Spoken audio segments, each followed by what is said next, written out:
Yo, what's going on, man? It's Kyren Montero Show. Special treat today, man. This season 5, episode number 5, Vision Series.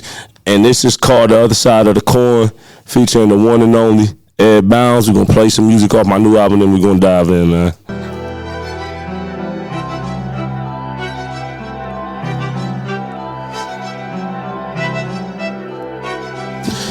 Really like that featuring Young Pooty, man.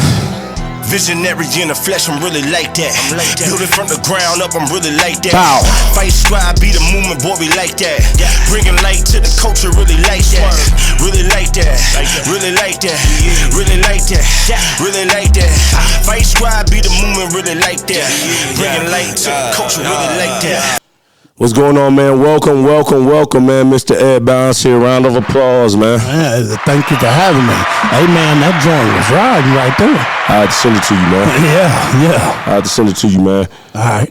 Today's guest, man, I ain't gonna even waste no time. First of all, check out the podcast on Spotify, Apple, all of the platforms that you can play podcasts at. High definition videos on Facebook and YouTube. Season 5 is called Vision Series. Vision Talk, inspired off of my new album, Visionary.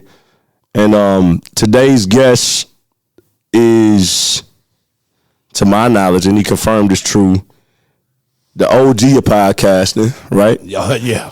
First podcaster within the city of Marion. He is definitely a spokesman within the community of Marion. Aspiring journalist. Like I said, trailblazing in the podcast industry and media industry. Here, friend of some, father, I'm sure many other titles, man. Ladies and gentlemen, from the Ed Bounds Live Show, give it up for the one and only Mr. Ed Bounds. All right. Yeah, thanks for having me, bro. Thanks for having me. I reached out today and you came today. Yeah. So he lit his life for real, man. I ain't gonna lie, man. I was kind of nervous reaching out because I was like, I ain't know what the response was gonna be. You know what I'm saying? But you responded. Yeah. And I bet you was probably like, yo, what the? Well, I know you do podcasting, and I know you work with a lot of sound. So I figured, okay, this could be a situation where he's probably going to tell me about a board or some mics or something, because we just like knew each other in passing, I grew up with your mom, your aunts, and I knew your wife. I grew up with her somewhat, I'm older than her, but I grew up with her. So, I know you got one of the top studios in Marion, and so I was... because I've been up here before. I think it was with the mayor. I just can't remember. And I was like, wow, this is a great setup. Like this is cold right here. So, I appreciate it, man. I appreciate it, man. Little shameless plug. The top recording studio. Yeah. I have never. As far as, coming in making music, I've been in a lot of studios, but I've never seen anything like this in Marion. And so, honestly, man, on paper, I started the dumbest business you can in Marion because there's not a market for it. And we're going to dive into some of that as far as questions I got into you. But I remember my cousin Tristan, he was like, do it for you, don't do it for people. Now, in business, that's dumb. You got to do it for the market. You know what I mean? I just wanted to show that young black men can get past their past and not run off. I ain't want to run off to another city. I ain't want to. Yeah. No, I want to do it in their face. That's me. I want to put it in your face. Hey, if my wrong was put in your face, then put some correct stuff more in front of your face, man. Yeah. So I want to dive in, man. I was driving back from Indianapolis, talking to my wife last night, and this season 5 has been taking some turns that I haven't expected. Shout out to my guy Kyle Johnson, aka Slay. Oh man, that was a heck of a show, man. That was episode 3. Yeah. Kim McQueen was just episode 4. She had a great interview. but I didn't expect that to do what it did. So first off, I don't get on these This is to inspire people. It's storytelling. It's great content. It's not for drama. But I didn't expect his episode to go as wide as it did. My son is good friends with Kyle, and I know him since he was little like that. He's well known, man, in the city. Yeah, and he ain't never been no person to be lying and capping and all that old stuff. So what happened when he came out and told the truth, it made a lot of people mad. So, that's why I was telling you earlier. When you tell the truth, that's when you piss people off. When you telling a lie, people say, oh, he crazy, man. Something wrong with him. Don't pay him no mind. When you tell them the truth, that's when people get pissed. So, boy, man, so let's tell the truth, man. Let's. I feel like people that follow you, they see you. You can be. I think we can agree that you can be seen as controversial sometimes, but that's my middle name. But actually, his nickname that he calls himself is Petty Eddie. Actually, yeah. But I believe behind everybody that there is more to whatever the surface shows, and that's what I want to dive in. So, first off, man, who is Ed Bounds? Tell us about. If you wasn't born in the city of Marion, where you was born at, your type of family upbringing, and just how that made you the person you are today. That's my first question for you. So I was born in Kokomo, Indiana. Really? And yes. Okay. And then, and then we came here when I was like 2. And on my mom's side, both of my parents from down south. But my mom come from 15 kids. My dad came from like 9, I believe. And so I've been surrounded by big families, all my life. And, so coming up in Marion, it was in Central Marion. The hood. Yeah, right. Matter of fact, I can look out back and see Kyle's Johnson's grandma's front door. Wow. And so Seaside, 18th Street, some would probably say, Boot Street. I'm telling you, 18th Street was the roughest neighborhood in the city of Marion. And 18th and what? 18th and Florence. Florence, okay. Yeah, because right there, that was what they called Little Harlem. Yeah. And there was a club called Little Harlem back in the day, right? That's why so there was a lot of black-owned businesses back there, wasn't it? Right there in all that little circle. Man, what years is this? This was in the 80s. Okay, I was born in the 90s, so I went around. So it was, man, you talking about over 100 kids on one street. Yeah, that's crazy. You imagine, going to school with 100 kids, because back then, everybody had a lot of kids. And so it was just me and my brother. My brother, it's too much shooting stuff for me. My brother went to the military when he was 17. There was a lot of shooting back then in the 80s. Oh, my God, yeah.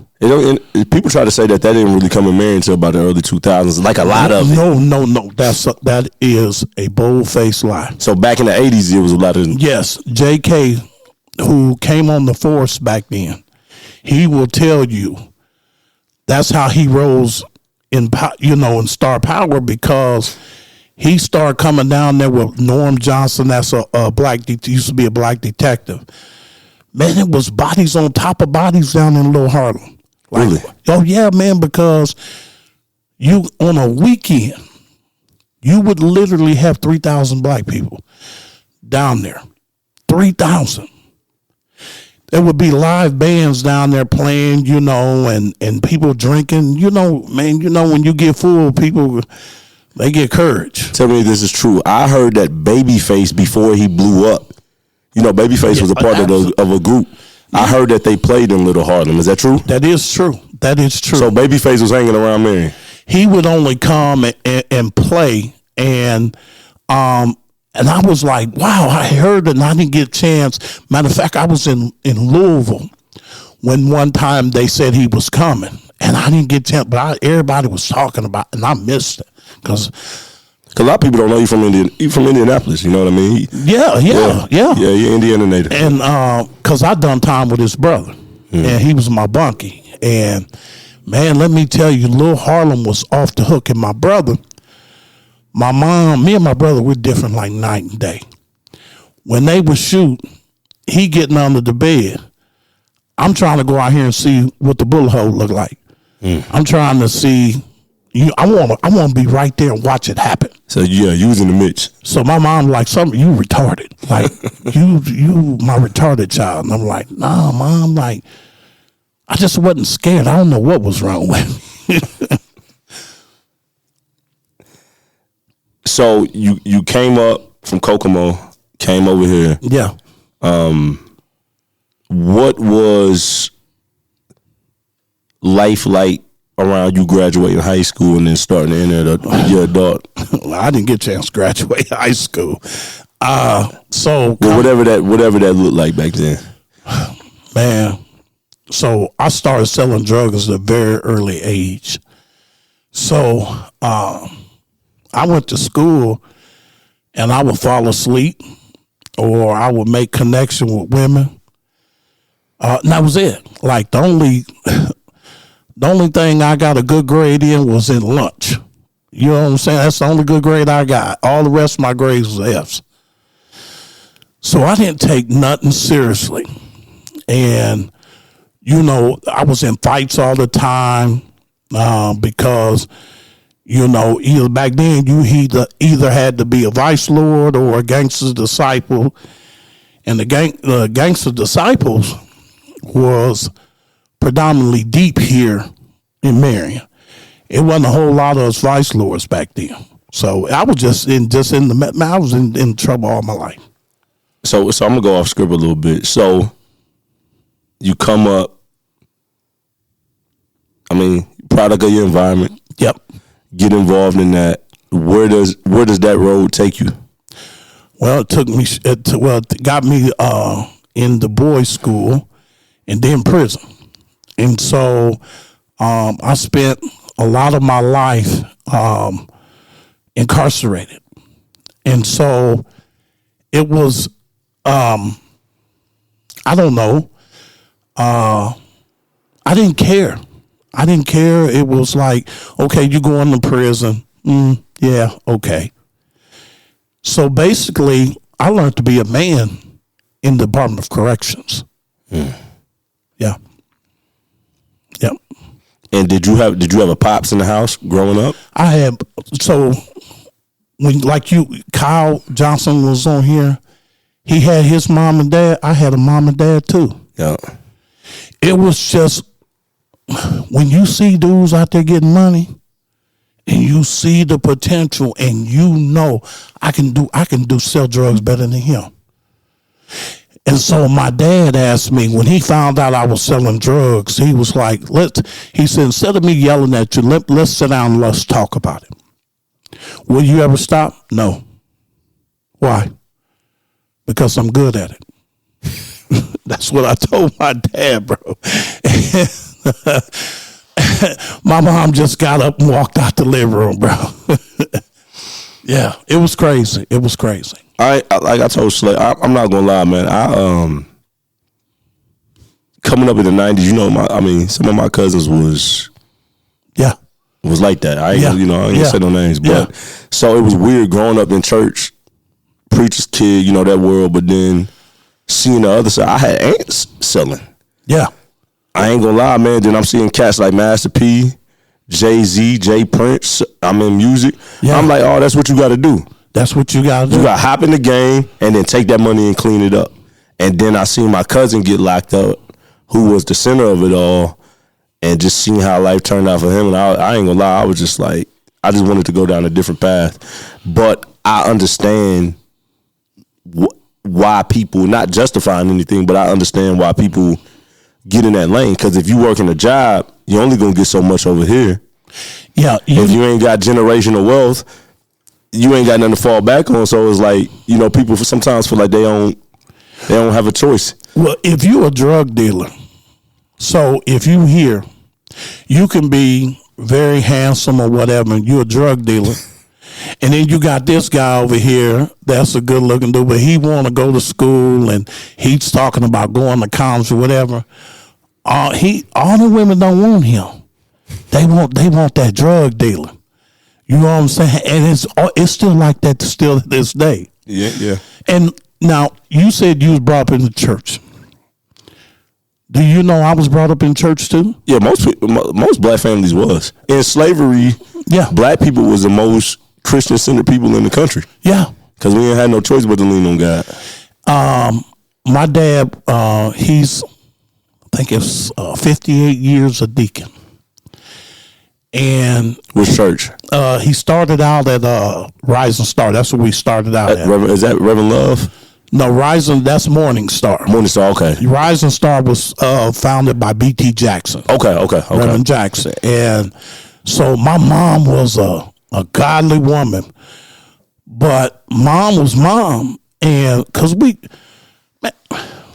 bro, my mom had to be involved in every damn thing in church.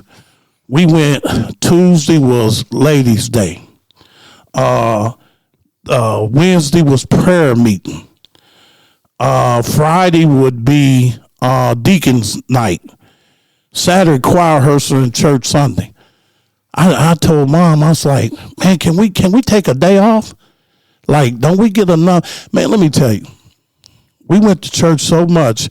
If going to church, if you could get credits and get a degree, going to church, I would have had a doctor's degree at 12 years old, bro.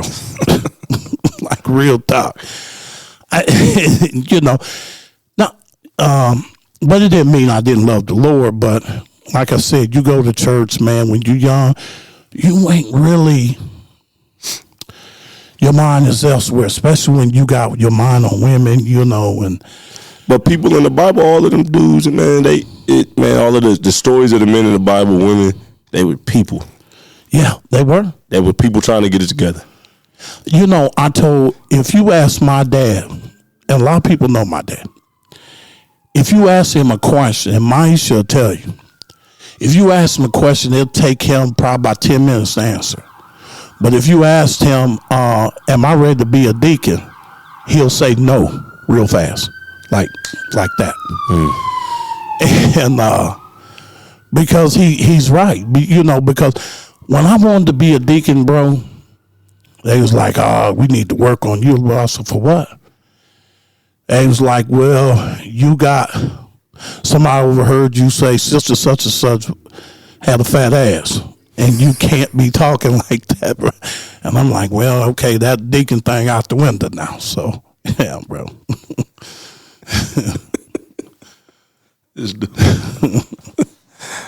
Mr. Ed Miles, man. So no deacon. I gotta wait a few more years because I still ain't right. And Kyren, I'm sitting here like, okay, why are y'all mad at me for saying that? Because that's a sexual thing. But if y'all don't like that I talk about sex or whatever, all these little kids running around here, where these little Christians come from? They ain't adopted. They looking like they daddies and they mama. So where all these little kids come from? Somebody in the bedroom making them. Oh man, yeah, man. So you are you've been involved in media a long time. Mm-hmm. Sound, just that whole world.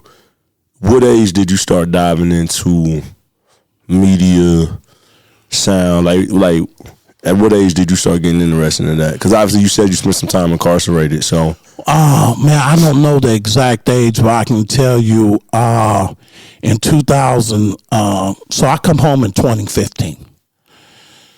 I'm thinking, okay, I gotta get on my feet. You know what I mean? I got to do it quick. And that's the same routine. Go get a bag, and then I'm on my feet. So I would call everybody like, oh man, we ain't got no work like that. I'm like, man, y'all driving good, dressed good. We selling dog food.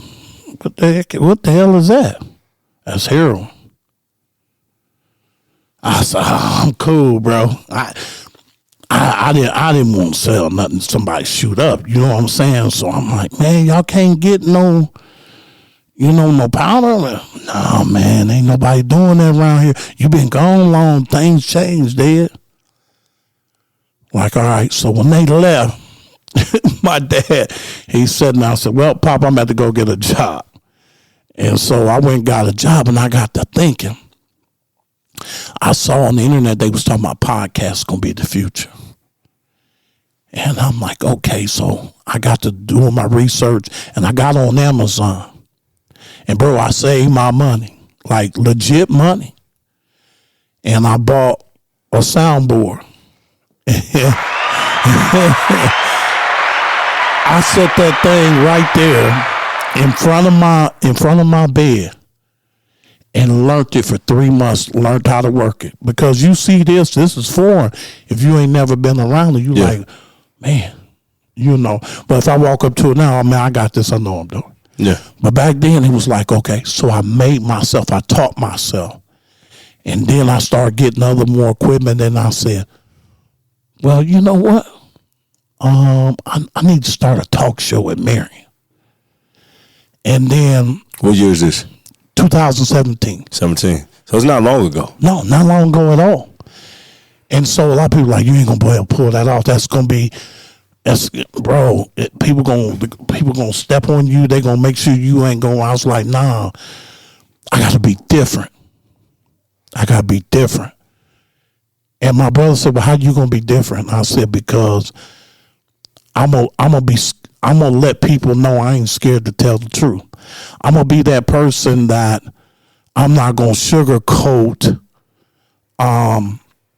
what's really going on in our community. So I got started in 2017, and it was called It Bounce Live podcast, and I got 2 women, and it became a hit.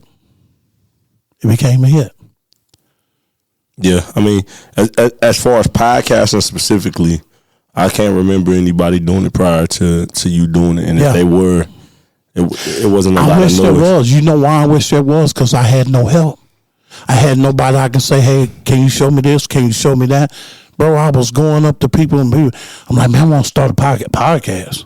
Yeah, nobody knew. Yeah, what's that? I'm like, really? I think the closest thing people probably knew was talk radio. And that was syndicated. That's syndicated, exactly. Yeah. So I didn't have that kind of money, So I had nobody to help me. So obviously we know like there's no entertainment industry around Marion, period. No. Music, well, I mean sports, but there's no music, there's no the arts and media entertainment around here, this area. It's not like it was back in the day. So what made you feel like you could do it confidently from here? Because you could have won a move and did it from somewhere else. Well, I was, okay, I'll cross that about moving here in a minute. So a lot of people told me it wasn't going to work. They said, how you going to get people to listen? How you going to get people to interview? How you going to, and I'm like, I'll make it work. I'll make it work. So I went and I got 2 young ladies, and I said, listen, I want y'all to be my co-host. And man, I'm going to tell you, numbers were in the couple hundred range. But then what got us out there is, you remember when the state police came and raided, and they arrested a bunch of people on drug charges when the Indiana State Police come in? What year was this? 2017? It was 2018, I think. And they come in, they arrested a lot of people, and they brought in like an army. I think so. The state police. We done had a lot of raids in this city. Yeah, but this was like the biggest Indiana State Police had ever done. And so we covered that. So all 3 of us went out. We got pictures. And then we said we're going to do, and then take on top of that, my show was live. It wasn't pre-recorded. So you can hear us live. There was no edit in that. And man, let me tell you, we had over 1,000 people listening to that episode that night. And then the numbers just kept going up. And I lost that crew. when you do something pretty big, then people that's doing it with you start, well, I should have more show power than you, or I should be shining more than you. You start having, I'm like, okay, now we done blew up. Now y'all want to act funny. Your ego will kill the vision. Every time. So I'm gonna kind of go out of order, man, because it's natural. So you bought the board. That's an entrepreneur journey. Yes. When you were studying podcasting, did you see it as like a way to make money, or did you see it more form as just an art form? I just saw it as an art form. I didn't know it was gonna make me money until later. And when he's like, you can get paid for this. I had started. So when I had that fallout with the two co-hosts, I had somebody approach me and was like, look, we like what you do, but we want to put you in a different direction. I says, okay, I'm listening. We want you to do true crime. Like, okay. And so they talked to me about it, and then that's when we formed Crime Pursuit Podcast. Brother, that's when money, I felt like a rapper, because money just started, and I'm like, man, you can really make money off of podcasting. And I was just like, whoa. Did you still do true crime to this day? No, we're diving back into it. We're bringing Crime Pursuit back. Oh, guess what? This will be the first that they hear about it. It's right here on your show. Drop. So yeah, nobody know. We're in the middle of getting it. We're bringing it back. So since we got a heart of talking about vision and entrepreneurship, like at the heart of all of this, when people were saying it wouldn't work, you legitimately, when it got money, start saving up. Yeah. What was the mindset of taking those risks? Because you can't get to the big goals if you don't sacrifice and take the risk. What was your mindset along that journey of doing that? My mom used to tell me, I said, well, Mom, I got options. She said, quitting is not one of them. And she used to always say that to me. So quitting wasn't one of them. I didn't, like I said, I didn't have no help, no backup, no nothing. So I just said, if I only got two people listening to me, I'm still gonna keep podcasting. And if one could drop off and just be one person, I'm still gonna keep podcasting, because I had already invested all this money in this stuff. This is not no dope money. This is legitimate money that I earned working at a job. And so I just can't just throw this stuff away or just walk away. I'm too knee deep in, and I got to go all the way, and I couldn't stop. There is, I would say, when people, let's just be direct, you can be controversial. Yes, sir. Right? Absolutely. But when I get but there's layers to people. So when I see you sitting here and listening to your stuff, I'm hearing all of this in real time. I don't know none of this. Yeah. I see a person with a story, just like everybody else that's trying to make his way through. Coming from the Midwest, not the most cultural place, right? Oh, yeah. For young black women and men out there, and this show is not just about blacks, but we're African American. Yeah, oh yeah. How could you encourage people to pursue their dreams? Because you inspire. I mean, you plugged into the school. I mean, it's a lot of people that listen to you. Yeah. It's a lot of people that wait for your voice. What does Ed got to say about this? Yeah. Like, what would you encourage people and have to say to those people that want to step out in their own lane and take these risks and those leap? Put their own money in, their own time, their own sacrifice, whatever it might be. I would tell them, and I do this all the time. I tell people, listen, do it. If it's crossed your mind, then chances are God put it there. You know what I'm saying? But, when Moses and everybody, they had vision, that all stuff came from God. So if it's there, he planted the seed. You just got to feed and water it. And so I tell people that all the time. People's like, man, you crazy. Why are you encouraging other people to start podcasts? That would be competition. I'm like, but competition is good. People around here don't understand that when you give people choices, it draws more in. And it make people produce better quality. Exactly. Show the strong from the weak. Exactly. So if you like, oh man, I've been doing this. Oh, he done started up a podcast and they killing it. So now you got to step up your game. And so now the people like, okay, we see you done made a comeback. So, people bouncing back and forth.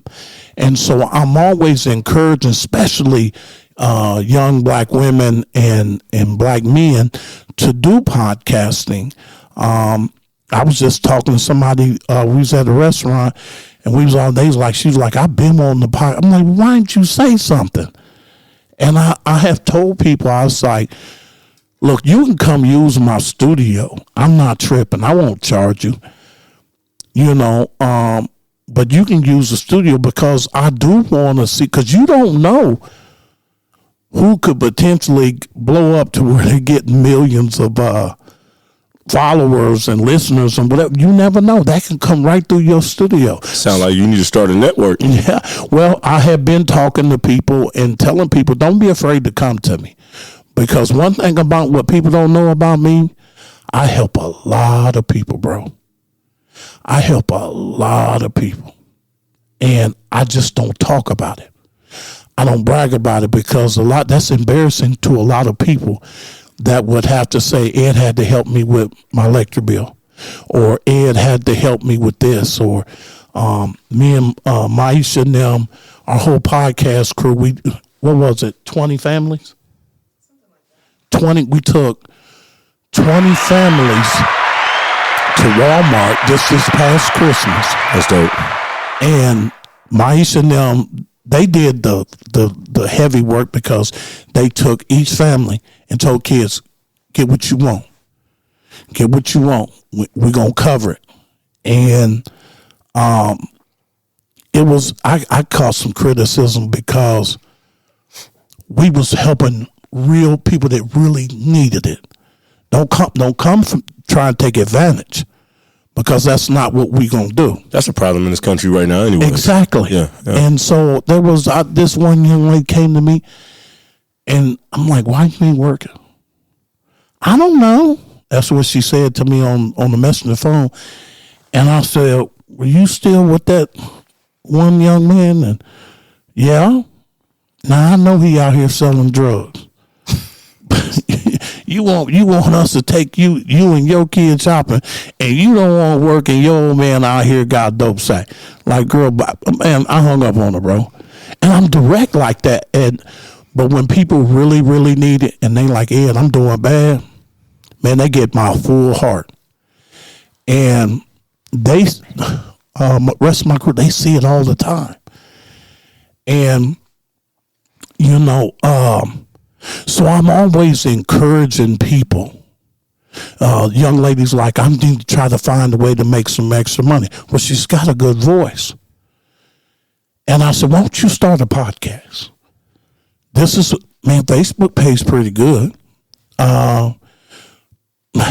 YouTube, it's okay. It pay okay. YouTube is oversaturated. Yeah.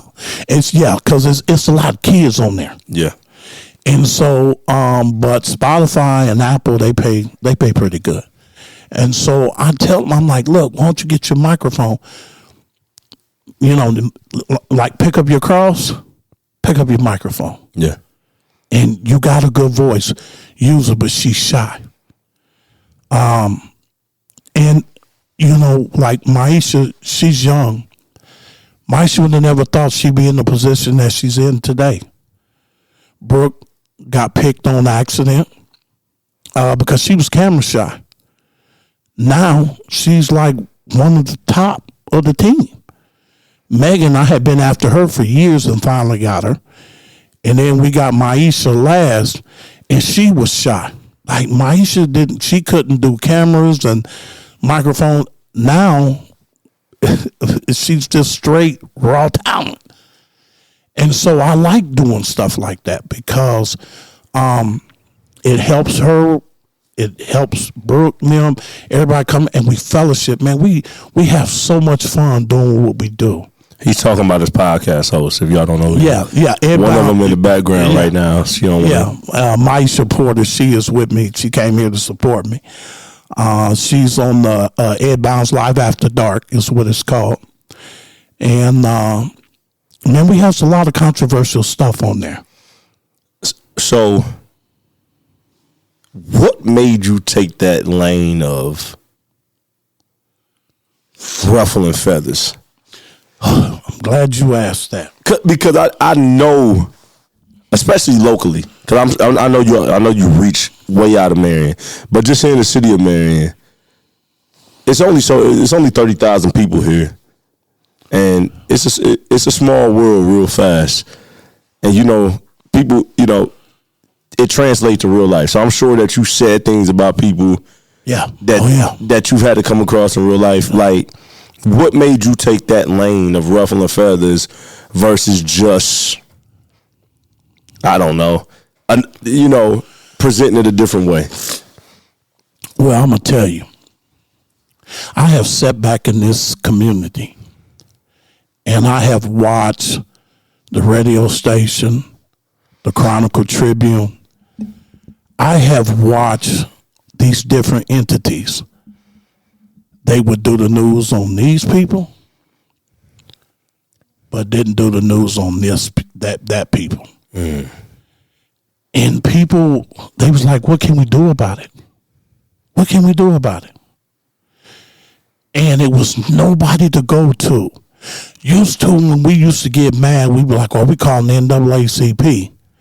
You tell somebody that today, they was like, all right, call them. and I hate to be like that, but it's the truth. That's what they say. And if you say that, they'll laugh.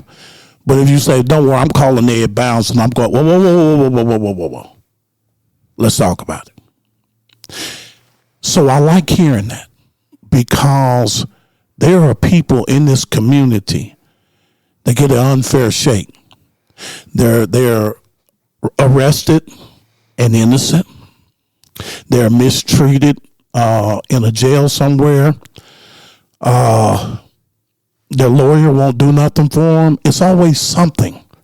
So I said, well, when I picked my crew, I'm like, listen, if you're scared, this ain't for you. Because the one thing we have to show this community, that we'll go after the chief of police, we'll go after whoever. If they're wrong, we're going to call them to the curb. And they accepted that. So with you in the content that you guys do, is it once it becomes public news, then you guys are attaching it, or is it like if we know something, we talking about it? Like how do you determine, what you actually publish? So if like relationship stuff, because I'm sure you might, in your world, I'm sure you probably get information before it hits the public. Oh yeah, absolutely. I wake up to it every day. Like I tell people, Kyren, I don't wake up and say, who can I mess with today? Or who could we talk about on the podcast Wednesday night? I don't do that. I wake up to take my medication and my phone is just full of messages. And some is good news and there's some is bad news. And so I read the message. When I get done, I'll call them. What's wrong? What can I do? Ed, this is what they did to my son. Okay. So now I got to go to the courthouse or down to the jail or wherever the case, and look into it. So if you're not willing to do right by these people, we're going to put you on blast. we are going to stand up. And you know, Kyren, man, if you get drunk and you go out here and you run over and kill somebody, you going to prison. Yeah, rest of your life. You know that, right? Yeah. So I met this old white guy years ago, and he became my fishing buddy. And I took a liking to this guy because this dude, man, he be having me cracking up, man. And I was like, but you know, he was mentally handicapped, but he was smart. You know, have you ever met people like that? Yeah, for sure. And he was just intelligent. He'd be like, man, you got to pay attention to this and you got to pay attention to that. And he'll be like, hey, I heard this, Ed, you may need to look into it. And we'd be out there fishing. And, man, just by going and sit with this dude, man, it could take all my problems away, whatever I might be having on my mind. And he was getting out of the hospital. And he was walking across the street. And he got ran over. Drug him up almost a block. I'm sorry to hear that. And the person responsible got house arrest. And I'm like, wait a minute, how did that happen? Like, you killed somebody. Like, you can't come back from that. You know, you can punch somebody and you can say you're sorry. You can slap somebody and say you're sorry. I won't recommend slapping nobody. No, I don't recommend that. But I'm just saying that can lead to some terrible results. It can, but you can go back and say, I'm sorry, I shouldn't have never did that. You can't come back from taking somebody's life, yeah. Yeah. You know, like Will when he smacked old boy. Talking about Chris Rock. Yeah, when he went up there and smacked Chris Rock. I mean, you know, I Couldn't felt have been me. Yeah, me either. Will got his ass tore up there on that stage, bro. And the whole crowd it'd have been so much furniture all over the place. They'd been like, Bernie Mac said we've been moving some furniture. There'd been some furniture moving up in her. They'd have been like, man, get this dude up out of here. They'd have been more wanting to keep me from coming than they would Will. And Will one that came up on the stage, you know. But, you know, you can always say you're sorry. But when you take somebody's life, you can't come back from that. No. And then they have somebody, everybody got somebody out here that loves them. So, you know, I tell guys, think about that before you talk about you won't kill somebody, you know. But, yeah. I believe personally that everybody got skill sets and talents and a level of greatness. Some is different. How can people level themselves up in today's world? You got artificial intelligence coming in. Ooh. I don't know what the next 10 years look like. All I know is that right now people better be getting ready for it because the world is changing in real time. Absolutely. I got friends. I'm like, yo, get off the PlayStation. Get off social media so much. Yep.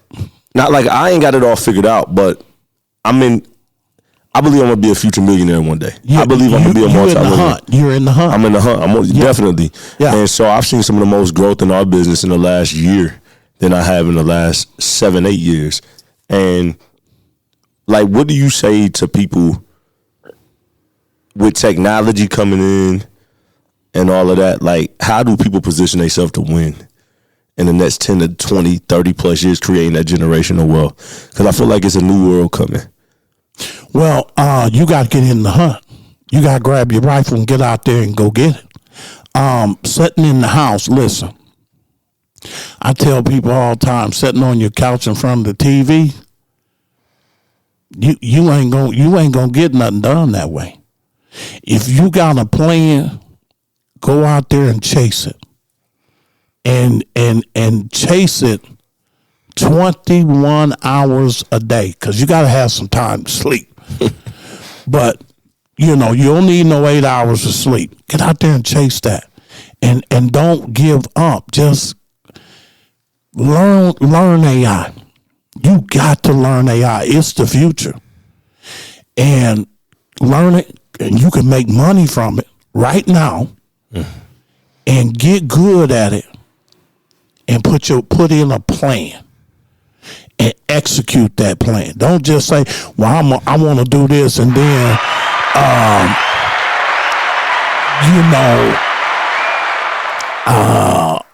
don't you put it on the table and don't mess with it. Like, you ain't gonna catch no fish if your fishing pole sitting in the garage, right? No, you gotta get it. You gonna some days you go to water, you ain't gonna catch nothing. But then it's gonna be some day you gonna start pulling in 2 or 3, and if you keep going, look for different fishing spots. Listen to other fishermen. Find out what other spots. The next thing you know, you really raking them in. Well, it's the same mindset of going out here getting money. It's a lot of it out here. You just gotta figure a way to finesse it from them. So if somebody wants to be a podcaster, a streamer, YouTuber, everybody's a content creator nowadays. Oh, yeah. Everybody's doing it now. It's in everybody's Facebook profile and all of that. But for somebody that's not into that world, it may not be podcasting, whatever lane of content, what is your advice to them, especially the youngins coming up?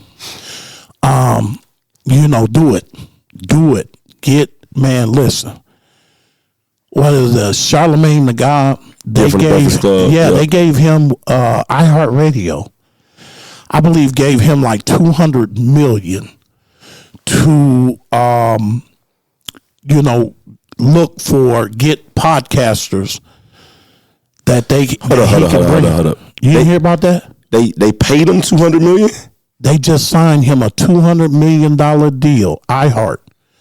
As well, like an executive? Yes. To have him. Oh, he just out there Stephen A. yeah, man. Listen, he doing it now. 200 million. Look it up.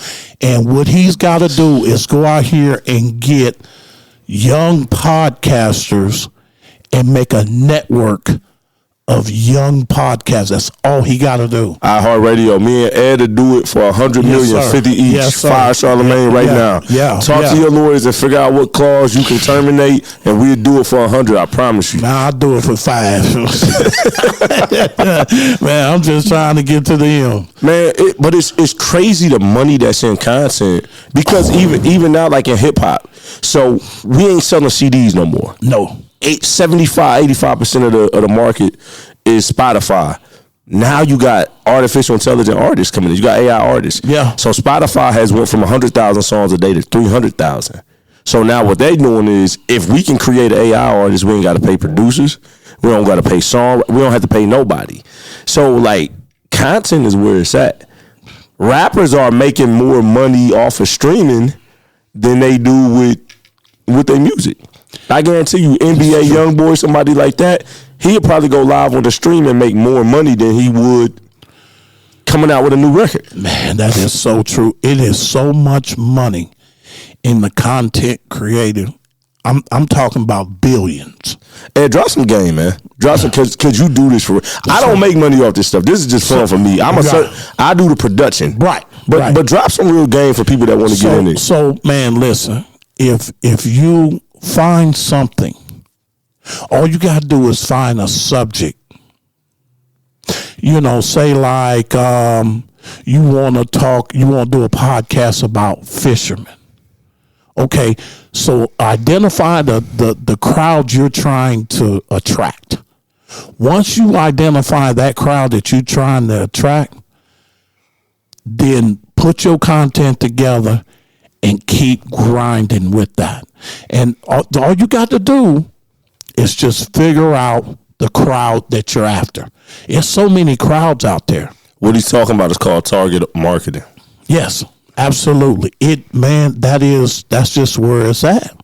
And that's real business game right there, man. If you have a podcast talking about what's that? The guys that batter women. I never heard of that. No, never heard of it. So if you started a podcast doing that, people they're gonna say what you say, and be like, I never heard of that. And so now you got it going. So guess who's gonna listen? The people that's been in that situation. And so That's millions of people all over America. But true crime, I'm going to tell you where you can pull the money in fast. And that's why I told my crew, we're going to have to pivot. We still going to do local stuff, but we got to go in this direction. Oh, that's a big world out here, man. And that true crime, bro, within 1 year, you can be six figures or higher in 1 year. And so, because everybody loves true crime, everybody. So let's talk about actual company structure. So, like, for your stuff, did you start an LLC? Did you do contracts with the co-hosts? Any of that, or is it pretty much just word of mouth? So, it's funny you said that. So, guess what, bro? It was dumb. But when you ain't never had that kind of money come at you, you don't think like. So I did start off with the LLC, but I was pocketing all like the money, like, you know, my people, they got taken care of, but I'm talking about my personal money. And so, I mean, it's still filed on the same tax return though. So I mean, nah, bro, we ain't talking about. I ain't paying no taxes. Like, bro, I'm straight ghetto with this. It's if I done made 20 bands, y'all ain't getting shit. I'm keeping all this. Like, this ain't, y'all ain't gonna rob me, bro. Y'all got robbed. You know what I'm saying? So I had so this company out of the UK. They said, man, your show is huge, and we want to put it on our network here in the UK. So I was like, okay, well, you know, shoot me the figures. And, you know, I'm thinking they gonna give me like $5,000, right? So they said, well, we'll negotiate the money back and forth. And I got the email, $20,000 sold. Like, I didn't try. Like, man, it was just that thirsty move. And so I couldn't believe it. So I'm thinking, ain't gonna pay no taxes on this. now you probably could have wrote that off in equipment though. Well, I didn't know nothing about. The only thing I know how to do is write a letter, bro. I didn't know nothing about writing stuff off with, you know what I mean? And so I kept doing it.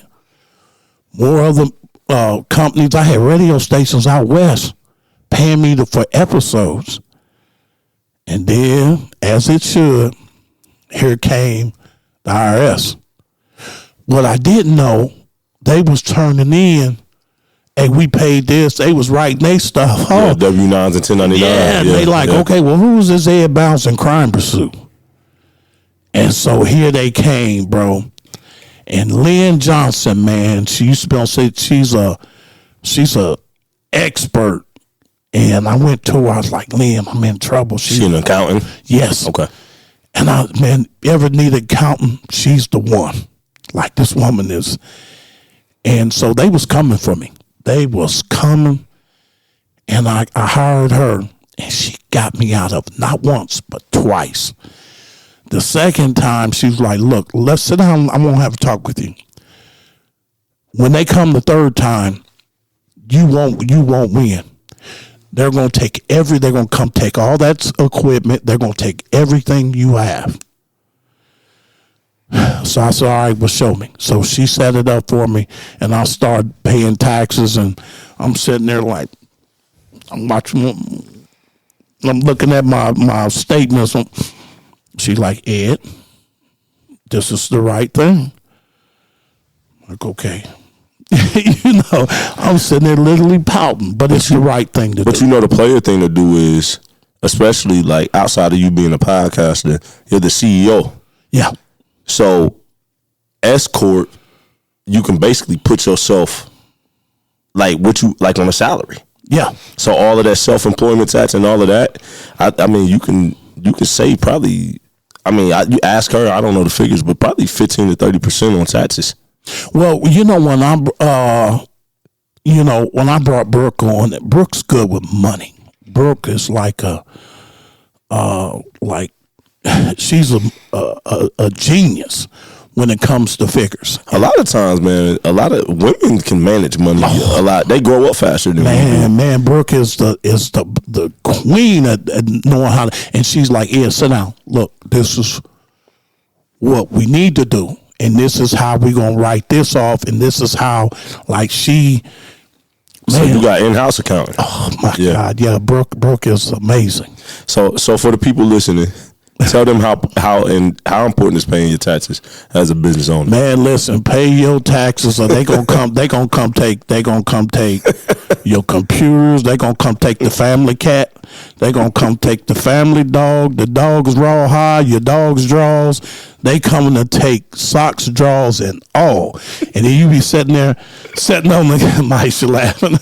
You sitting there on the curb out there, some boxers and some polka dot boxers. Like, oh, why y'all leave me like this, G? You know what I'm saying? But just pay the taxes. Just pay it, and it's not worth it. I know, man. Especially our people.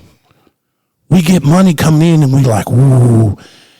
Bro, I try to tell these little young men, look, man, save money, put some money back, but pay your taxes. I ain't gonna lie, man. I'm not the greatest with saving money. I ain't gonna lie. Well, that's what we.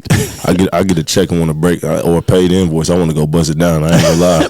I ain't gonna lie to you, man. Listen, I used to be like that, and look, I'm older than you, and Brooke will be like, Ed, no, you got to save some money. Let me show you what you need to do.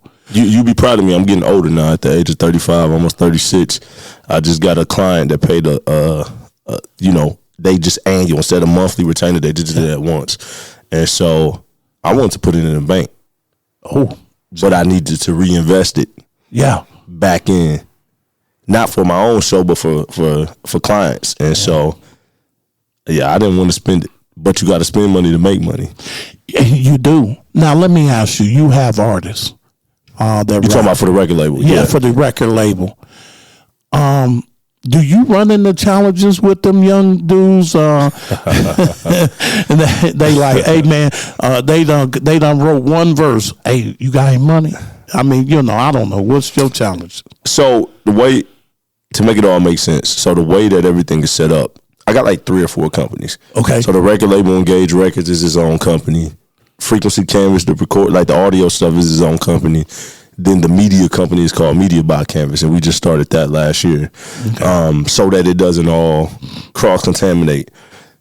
To answer your question, yes. Not necessarily the money thing.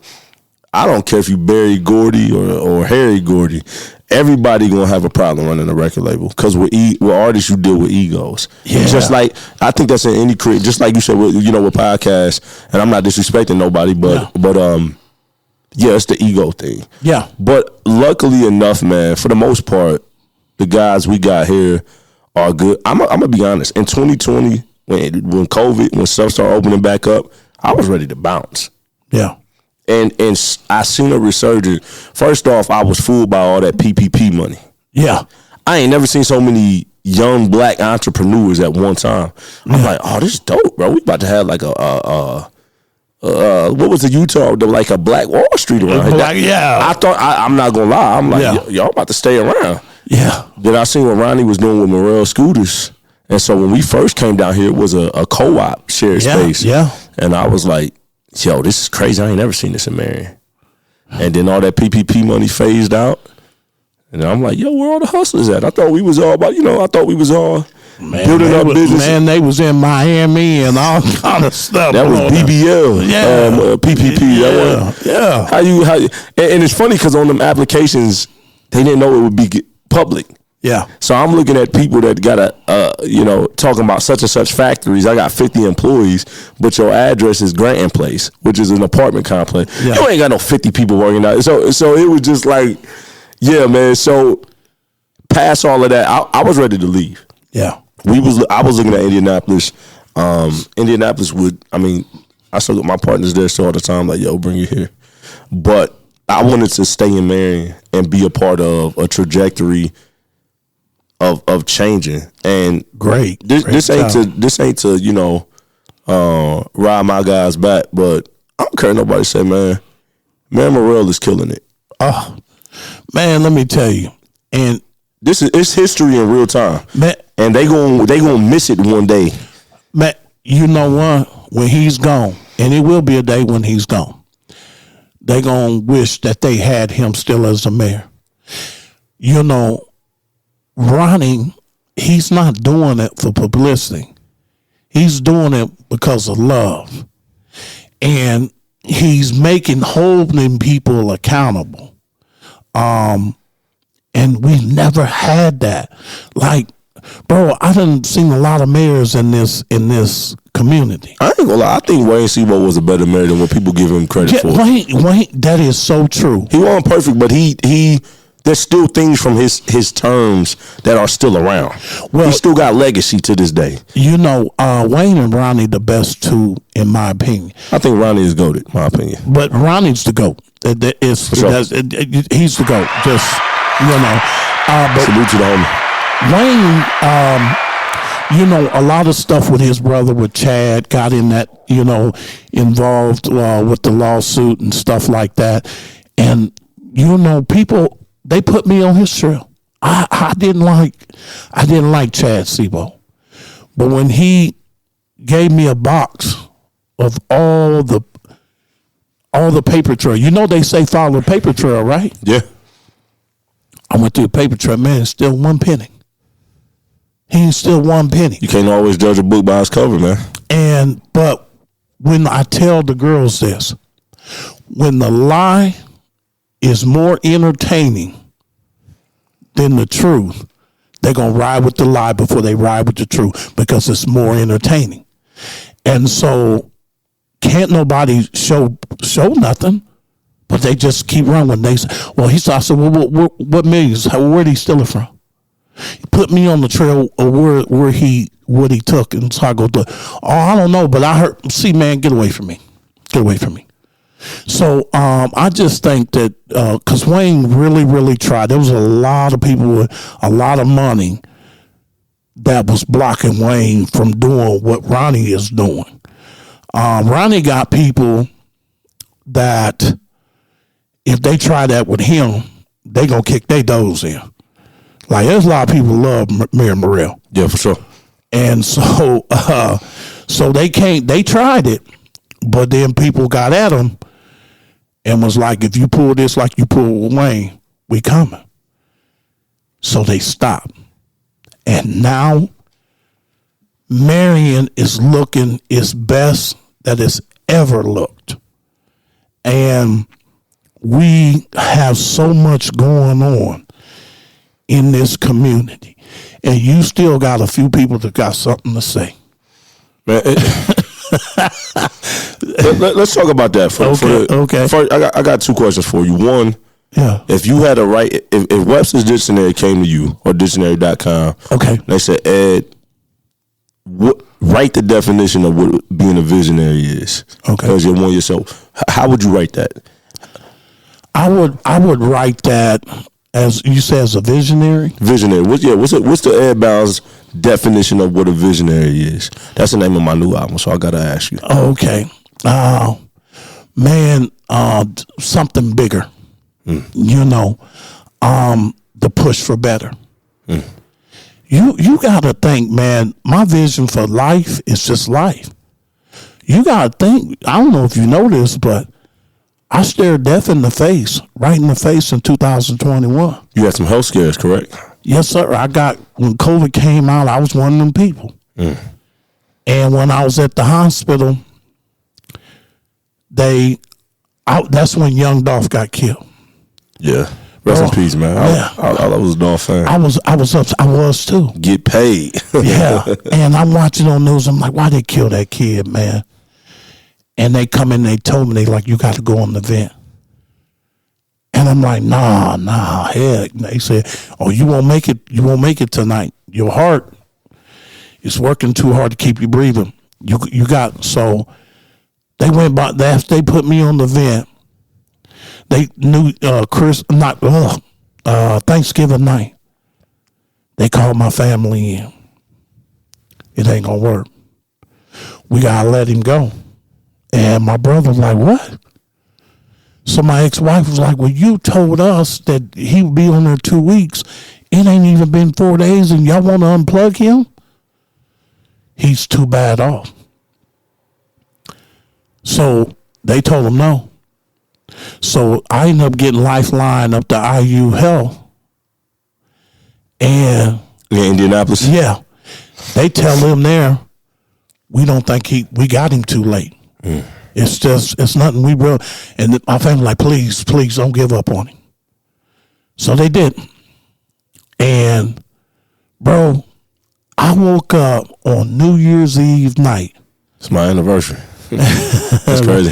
Yeah. Well, you just had a past anniversary. Yeah, 14 years. Yeah. Congratulations. Thanks, man. So I saw people celebrating and stuff. Like, what in the world's going on? Bro, I didn't have a clue where I was at. 2 months. 2 months. You was out of it for 2 months. I was in a coma for 2 months. Wow. And I was in the hospital a total of 5 months. They didn't know if I could walk again. So a vision to me is bigger and better. Because it could, man, when God brought me back here, if I'm so bad, then why does he keep blessing me? He brought me back here and said, I'm going to put you on this mission. I need you to help my people. Because there's times I'm like, well, I ain't got the money to do this, or I ain't got the money to do that. And then boom, I get an email, I get a phone call. So if I'm doing so bad, then why does he keep blessing me? God don't bless mess, right? We know that. That's what I say, yeah. So why do you keep blessing me? So my vision is bigger and better in being there to help people. Like you said, you wanted to leave. I wanted to leave too. I had opportunities to leave, but I chose not to. I said, God, I need to find a real good crew. And this crew I got with Airbound's Live After Dark is the best I have. And I've worked with a lot of co-hosts. And these women are dedicated. And they are thorough. Yes. They are very thorough, and I'm proud of all three, because not only they work in front of that camera and on that microphone, they work behind the scenes as well. Yeah, people don't realize podcasts specifically how much work it takes. It ain't easy. You're not just turning on cameras. It's worth it. Yeah, it's a lot of work. But I can't go past what you just said. So basically, you're a walking miracle. 2 months. I'm a walking blessing. Walking blessing. I'm a walking blessing, I like because God don't deal with miracles; He deals with blessings. And so, for me to be able to walk again, yes, I still have heart because the COVID's damaged my heart, my lungs, and my kidneys. Bro, it banged up to all the major organs in my body. And God said, you can bang up more in the organs in his body. Still ain't going to change nothing. He ain't going nowhere but where he at. And so when people come to me and say, Ed, I done went to everybody and I have no one else to turn to. So if people don't know how to turn to God, they'll turn to somebody that God do have his hands on. And so that's why I don't, talk about miracles. I talk about blessings because, man, the money that, I'm involved in and the things that I have and the people that I'm surrounded with. People tell me, man, you get on the podcast and you do live video because you're miserable. No, I'm not. Kyren, I am so happy. I want to choke my girl sometime, but I can't. I ain't saying that. Please don't. Yeah. that was theoretic. That wasn't. Yeah. She just allegedly. But she probably want to choke you too. Yeah, that's true. Because, bro, I can. She'd be like, "Well, I need to do this," and they're like, "Well, you gonna have to wait a minute." Well, I'm like, oh. It's pettiness from here to there, but. I'm happy. I'm happy with who I am. I'm happy with what I have. And I'm not depressed. I am so thankful for what God gave me, man. I'm going to tell you this, and I think I'm going to speak for a certain sector of people who appreciate you. I like seeing this version of Ed Bounds. Yeah. For sure, man, because it not to interrupt you, I'm sorry. Oh, you good. So, Kyren, I'm a really good dude. If you come for me, I will embrace you. If I don't just go for people, if somebody trying to hurt you and we run together, am I supposed to defend you? Because that's what friends do, right? Real friends anyway. Yeah, exactly. If you have a problem with Maisha, you got a problem with me. If you got a problem with me, you got a problem with her.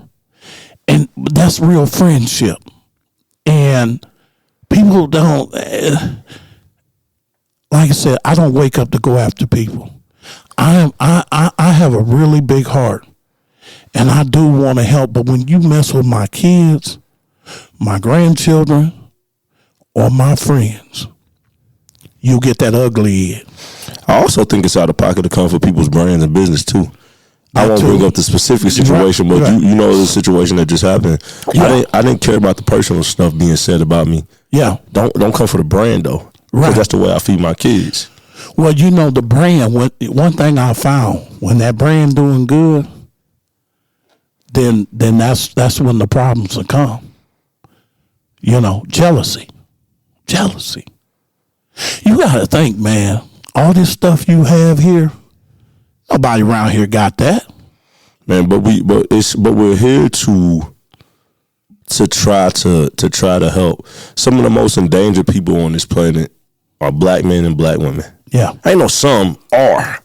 Yeah. Right? You know what I'm saying? And so we're what are we? 10% of this country? 15%, very just like here in the city of Marion. It's 30,000 people here. It's only 5,000 people of it that's black. I mean, it's a decent amount for the size, but I don't understand why our people don't unite more instead of trying to hurt. I understand the trauma generationally behind it. I get it, but I wish at some point that we could change that. You know what I mean, and start coming together more. It'd be nice if we was able to all come together. Do you know we would all be millionaires if we circulated our money amongst each other, right? Yep. But we can't do that. We are our biggest downfall. If you look at it, somebody come from China, they'll start a restaurant, they'll hire their own people. Run it up. Get that money, everybody happy. Jews come here. Get their company, get their production company up, run the check up. All the different races, white, red, all of them. And then they're up and successful. Then here we come. And then while we're all fighting amongst each other, they're all looking and laughing like, look at them. It's funny. It's even just like, I got an uncle. I won't say his name. It won't be hard to piece together though. But I got an uncle, he own a hair store, like different businesses. And he's told me like, our women, and people will go to an Asian store. Yeah. Buy such and such hair products, buy this, buy that. But then when we sell it to each other, you don't want it. Yeah. You don't want to buy it. Yeah. You'll go to an Asian shop where they don't like your black ass. You got to think, because when you go in an Asian shop, and one time I went in this Asian shop and I was looking for a wave cap, right? And the Chinese woman, that's all she kept doing. I'm like, damn, why you watching me act like I'm you know what I'm saying? I'm like, I'm not getting still nothing. I'm here to, but bro, they really don't like us. There's places in China where black people ain't allowed to go in. Yeah, I've heard Dr. Umar Johnson talk about that on Plies. Yeah. And so, so it's sad, man. And you would want to go buy it from them And you'd be like, well, why you didn't go get it from? Oh, because I don't like her. Because yeah, she be sleeping with too many men, or she slept with my baby daddy. So what? So what? Business is business. Yeah, people, we judge each other too harshly. Yeah. Now, if it's real detrimental on real stuff, yeah, I get that. But in business, people's personal life shouldn't matter as much. No. If they provide a good service and products. Yeah. And I do try to, keep a lot of my money. Like, I don't go to KFC and stuff like that no more. I go up here to the spot up here that Ronnie brought in on 3rd Street. Oh, you talking about the chicken place? Yeah. Yeah. I spend a lot of my money there. You know what I mean? Then I go down there and Parker Seafood when, trying to get some stuff there. People, they too high. Well, they gotta pay bills and they gotta make money. Like, well, people don't understand business though. Yeah. People don't. I don't talk about this a lot, but sitting on the redevelopment commission board for the city, when Mayor Marion got in, he asked me, "Hey man, I need you on this board." Okay. And that's one of the most important boards. So a lot of this development stuff, we voting on, and people complain about, we need to bring RCA back. We need to. Why this don't come here? And they don't understand the way development works. No, it's a business. Mm-hmm. Then people complain about all the coffee stuff and all of that. Well, they looking at metrics. Y'all the ones buying the coffee. Y'all the one buying it, man. Hey, look, I'll tell you what. I'm about to start a coffee house. Man, listen, they got me wanting to run around here and give up podcasts and sell some damn coffee. Have Maisha as a waitress and everything, and Brooke go get the sugar, and Megan put on a skirt and put some creamer in there. That or a re-entry house. Don't go in. Don't go in. No, you did that. No. So, your wife, years ago, now, I didn't know your wife and her sister. I just heard the name. The Barnetts are very well known. Yeah. But I didn't know her like that. So when people were talking about her vision and what she wanted to do, I thought it was a wonderful idea. It was great. And I'm like, man, that's gonna be and it's a sister girl too. Man, this is gonna be man, I was excited. And then when I heard how they got done, and y'all, oh no, we ain't trying to do nothing like that. But then y'all had the woman come out of prison, and then her little boo thing, he get out of prison, and y'all threw him a whole checkbook. Y'all threw him a whole checkbook, millions, and I'm like, well, man, why not them? Why not them? But you know what, man? I think I was angry over that, bro. I think a lesson in what you're saying is, like, when you keep your solid blessings, you said walking blessing, stuff come back around. Because I feel like the position she's in now, yeah, is better. God, yeah. Now some of them same people, you got to come answer. You now this person at the door standing because of that, man. I'm gonna ask you a question as an entrepreneur. How do you deal with haters? Okay, the advice that you give, because it's gonna happen. Okay. When you're a visionary and you trying to win, when you start winning, man, coming. I got a lot of haters. My whole team, we got haters, man. I could imagine. and I mean, we really got them. And she's shaking her head. Yeah, she knows because, she see it every day. Let me tell you what I do with my haters. I work for them every day. You know why? Because they see it. Because I'm going to put it in your face. Yeah. I want to put it in your face what I'm getting and how I'm living. Because when I get more haters, that make me go harder. And I love it. You take my haters from me, bro, it's like taking Superman's kryptonite. If you take that from me, bro, I'm going to dwindle down. But now, real talk, I perform from them. I give them a performance. I give them my best. That's how I deal with them. Because when you argue with them, you know, when Brooke had to show something to me. I had a young man that just out of the blue just came for me for no reason. I woke up, I'm like, damn, what'd I do to this dude? People here, man, he talking, man, he going in on So it was getting a lot of attention? Yeah. Okay. And I'm like, what did I do? But now you real sharp. Oh no, here I come. You sent for me, but here I come. And we were going back and forth. We had the whole city like, and Brooke was like, man, that dude's a rapper and he's making money off of you. Content. Yeah. What is you thinking, Ed? And he went and made a rap song about me. And I heard the song did good. Damn near started to call the nigga asking where my cut because you got my name in it. Hey, somebody just after tagging me in the mayor posted that, you know, they almost got $300. I want 100 of that. Yeah, I want a third of that. Yeah, you should. I want a third. Hey, bro, I could add $50 more and go to the Cheesecake Factory on a date night. I want my money. Yeah. Where my money, motherfucker? Like you came for high people, and so that's just what I was telling you, bro. I had to with people like that. I stopped responding to them. So you can't entertain. Yeah, because I can't because you making money. But if you ain't a content creator, oh no, I'm gonna get you all the way together. I'm gonna get you all the way together. Man, you know what? I normally go 30 minutes. I enjoy rolling. We might have to roll this out into 2 parts, but I enjoy this, man. You as an OG podcaster, I appreciate you coming in, man. Yeah, thank you for having me, bro. Where do you see the future of content creation going in the next, I want to say 5-10 years, but I feel like that's too far. The next year or 2, let's just say that.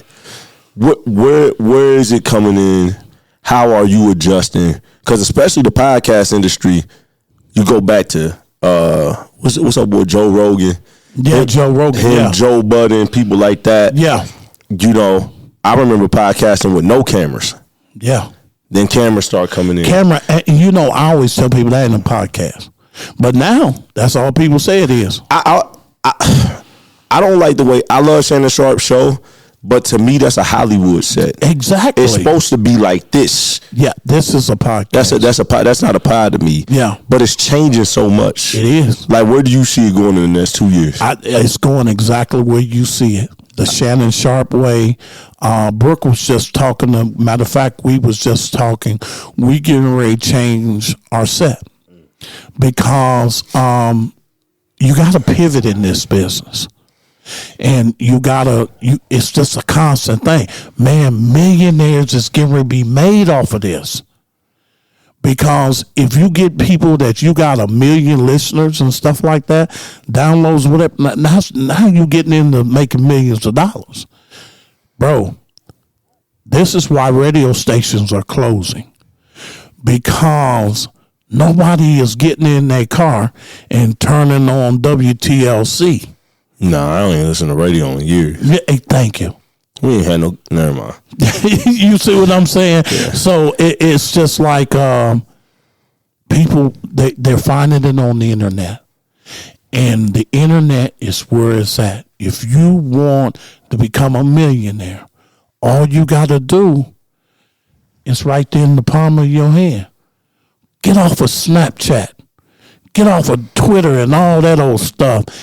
And find your mark and make your move, because content creator, bro, in the next year or 2, millionaires on top of millionaires gonna get made. And we got a lot of talent in this city.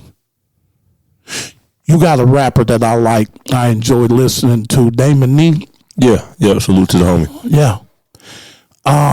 Where'd you hear him at? Huh? Where'd you hear his music at? Did you see him live or just online? No, I saw him live, and where was he performing at? The park.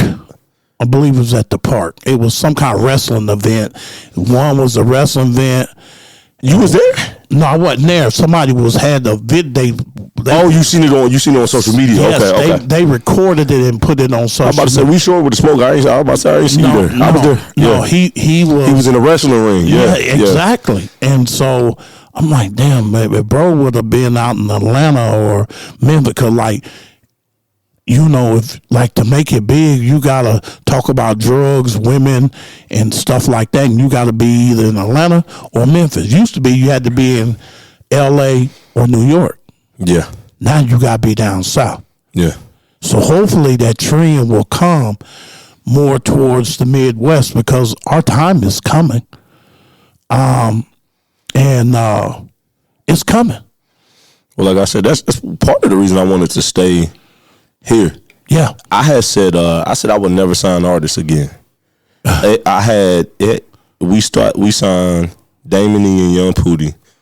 He gonna hate me saying this, but Mark Kine the second, aka Young Pooty, we signed him and Damon E top of 2024. And then we just signed DeAndre Hodge, aka Big Dro.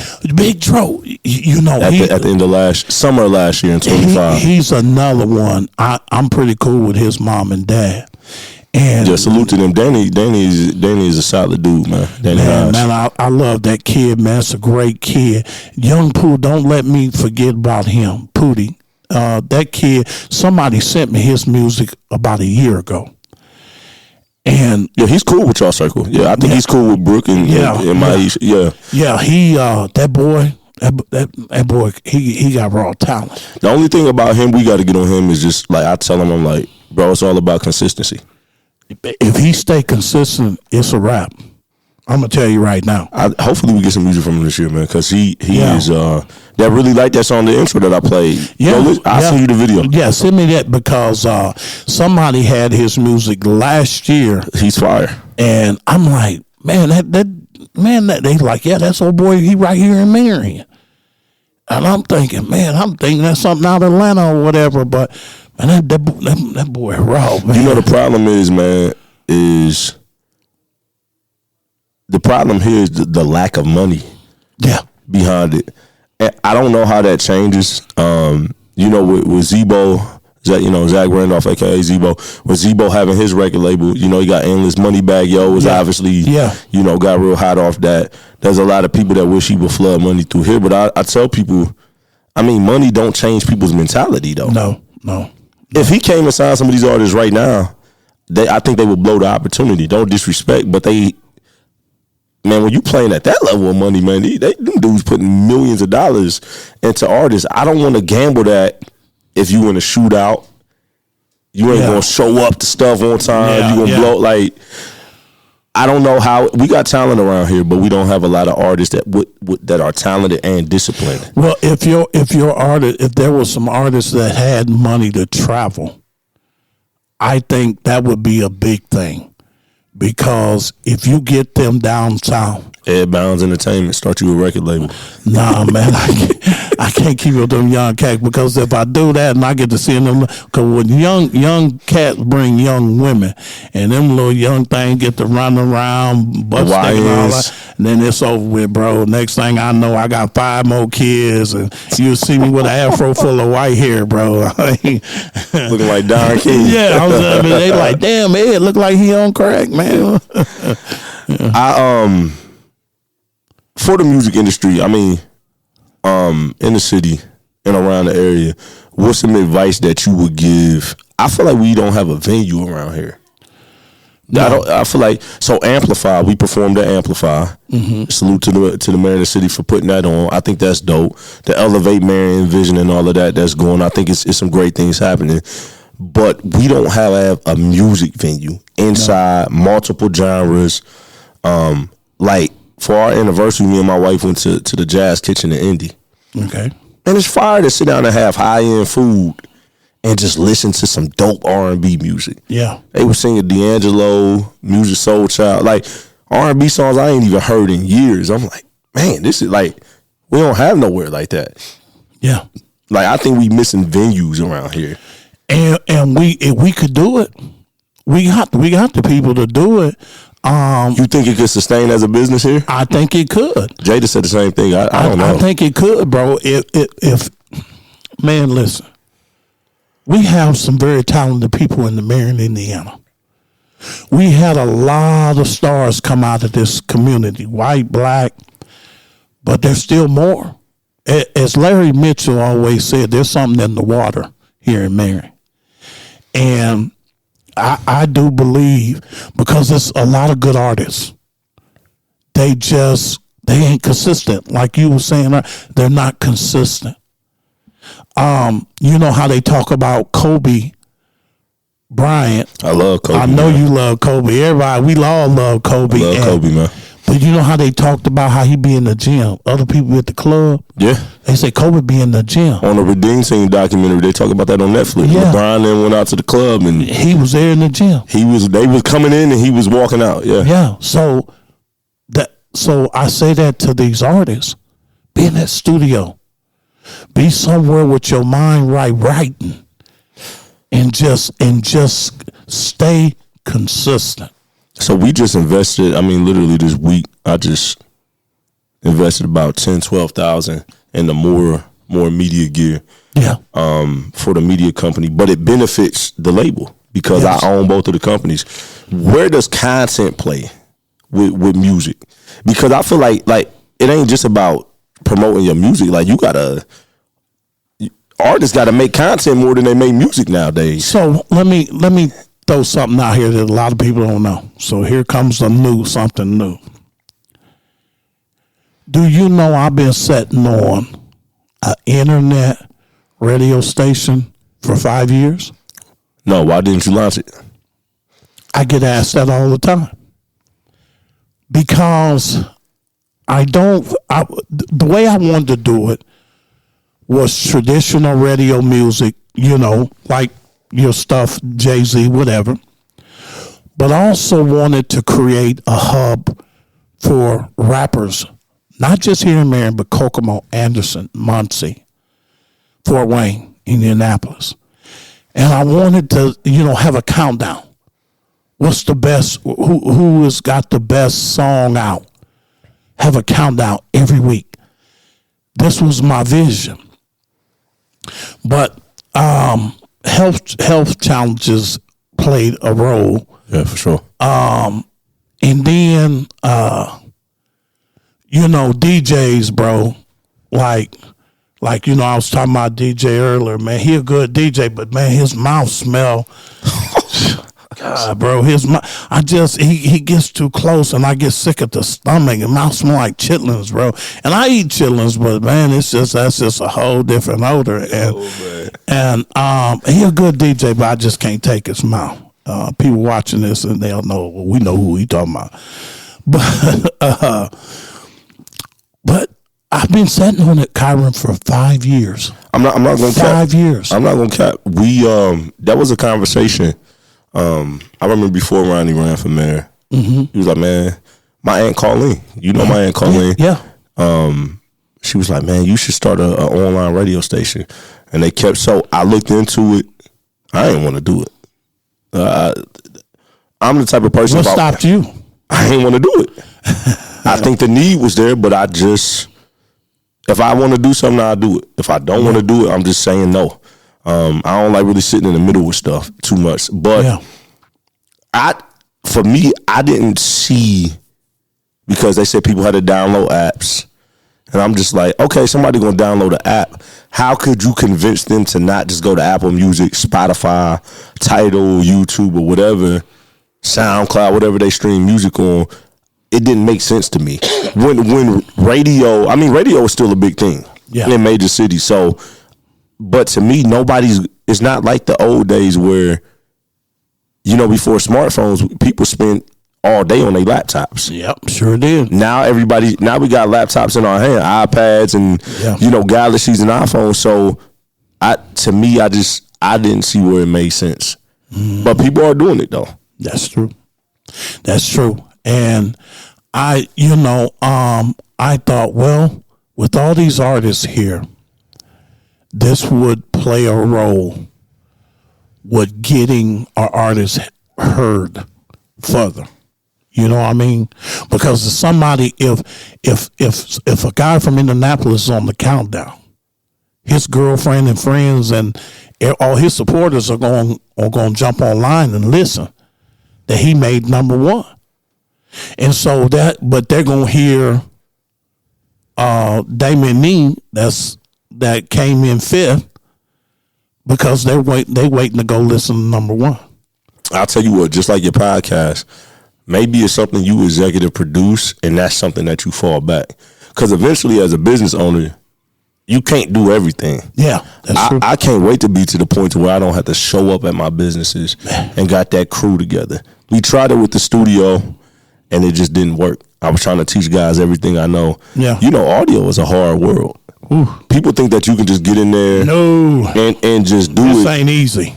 No, and that's surface level. Yeah. You know what I mean? Yeah. It's so and then speaking of how you talk about the equipment being here and stuff, a lot of people don't know my resume as an audio engineer is crazy. Nationally award winning in the Christian and gospel lane, guys like Lecrae. I've worked with Grammy award winning producers, but when I was doing it in the house, I realized Marion couldn't afford it. Yeah. So when I opened the studio down here, it wasn't about working with Marion. It was trying to afford Marion. So when you get a guy to like, hey, I need my song mixed and mastered, when they come, they like send me a quote, and it's like almost $1,000 a song or more, and they homie doing it for like $50 a song. They looking at me like I done slapped their mama or something. Yeah. Then they try to devalue me, Exactly. and then go talk stuff like, oh, I think he all that. It's like, nah, bro, I'm just a dude that got it from the mud, built it up, and I just want to stand on my value. And it be our own people, but then you would go to another color person and then spend the money there. And I'm not hating. Yeah. You know, because some niggas I don't want to give my money to no way. So you know what I'm saying? But it's in order for this area to grow, we got to get rid of the generational trauma and support. But I think the entertainment industry here in Marion could be way bigger than what it is. Oh my God. I'm on the same level with you. I think the entertainment industry, if we don't have all black women podcasts, we don't have an all white girls podcast. Look, man, it's just so much. There was a podcast, I won't say the name, there was a podcast in this building. I talked to the owner. I said, man, you looking at yourself as a podcast, but you need to look at yourself as a podcast company. Mm-hmm. So the same way with the record label, my audio company, Frequency Canvas, my desire has been to executive produce from behind the scenes. Cats like us, we got all the gear. Yeah. Y'all ain't about to go spend thousands and thousands of dollars or time. So I was just going to put it together, look at how to make it money, have merch, treat it like a business, just like you would a record label. Yeah. We couldn't find the personalities. I ain't surprised. I ain't gonna lie, for my podcast, I don't like the drama and stuff. Don't mean I wouldn't be behind the scenes of one though. Right. So when I looked at how Cardi started on like, what was it, Love and Hip Hop and just stuff like that, how people love that stuff, I'm like, why couldn't we have a dope show like that here? I think an all women's podcast that got some balance to it would go up here. I met with some women just last week and told them, I said, I'm going to tell you right now, if y'all decide to do this, it'll be huge because you have talented, educated black sisters that have a great conversation. And I said, if y'all got behind the microphones, y'all be millionaires in a couple of years. If they need production, tell them holla at me. If you ain't gonna do it, tell them holla at me. Yeah. I told them that I'd help them out. I know you. First and foremost, you have a business to run. Oh yeah, I'm gonna sit on an invoice for sure. Yeah, exactly, and as you should, because this is I don't have a setup like this. Yeah, you do. It just ain't in the building.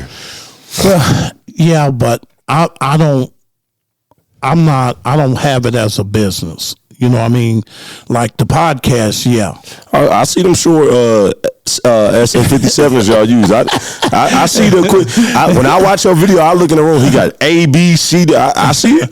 Yeah, I tell people, they like, well, I need to get one of them, and then when I tell them what the price is for them, they like, what? I'm like, yeah, these $400 or $500 microphones. Well, the reason for people still listening and hanging around, if you're going to start a podcast, I didn't know, so I was intimidated getting into the media space. I was challenged at the end of 24 to expand the business. Like, yeah, you a music dude, you an audio dude, but you need to add marketing and branding. Like, you're great at that. And so my business coach was like, yo, if you do B2B marketing services, and media is included in that. So I start adding up, okay, this camera. And I don't like rig stuff. I don't like low quality. I'm a premium dude. So if I'm gonna do something, I'm gonna look at do it with the best. I'm gonna look at my budget, and I'm gonna try to get the best of what I can. And if I can't, I'm gonna just wait. Yeah. I don't like half-assing stuff. Excuse my French. You know what I'm saying? And so I added the numbers up. Didn't want to, and it was right before Christmas too. I'm like, man, I don't want to do this. So start figuring out ways, and I will say, man, it was probably one of the best decisions. I didn't want to do it, but it was a great decision.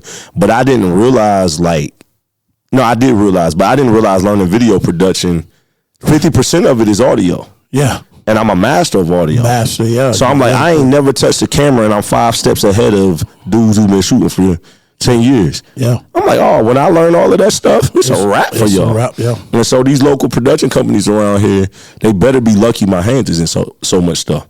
Because somebody going to have to go get a job if I was doing it as much as they are. But you know what I love about this? When I walked through here, coming to this interview, and I saw them rooms, there are 3 black that do audio and video production, and we are the best at it. There's only one white guy, Rob. Rob is a beast. He is. Rob is good. I don't know about sound. You're one of the top in sound engineer, but video. The camera thing, I go to him for advice, and he walks me through, that type of deal. But production and video editing and stuff like that, man, it's 3 brothers that's running the market.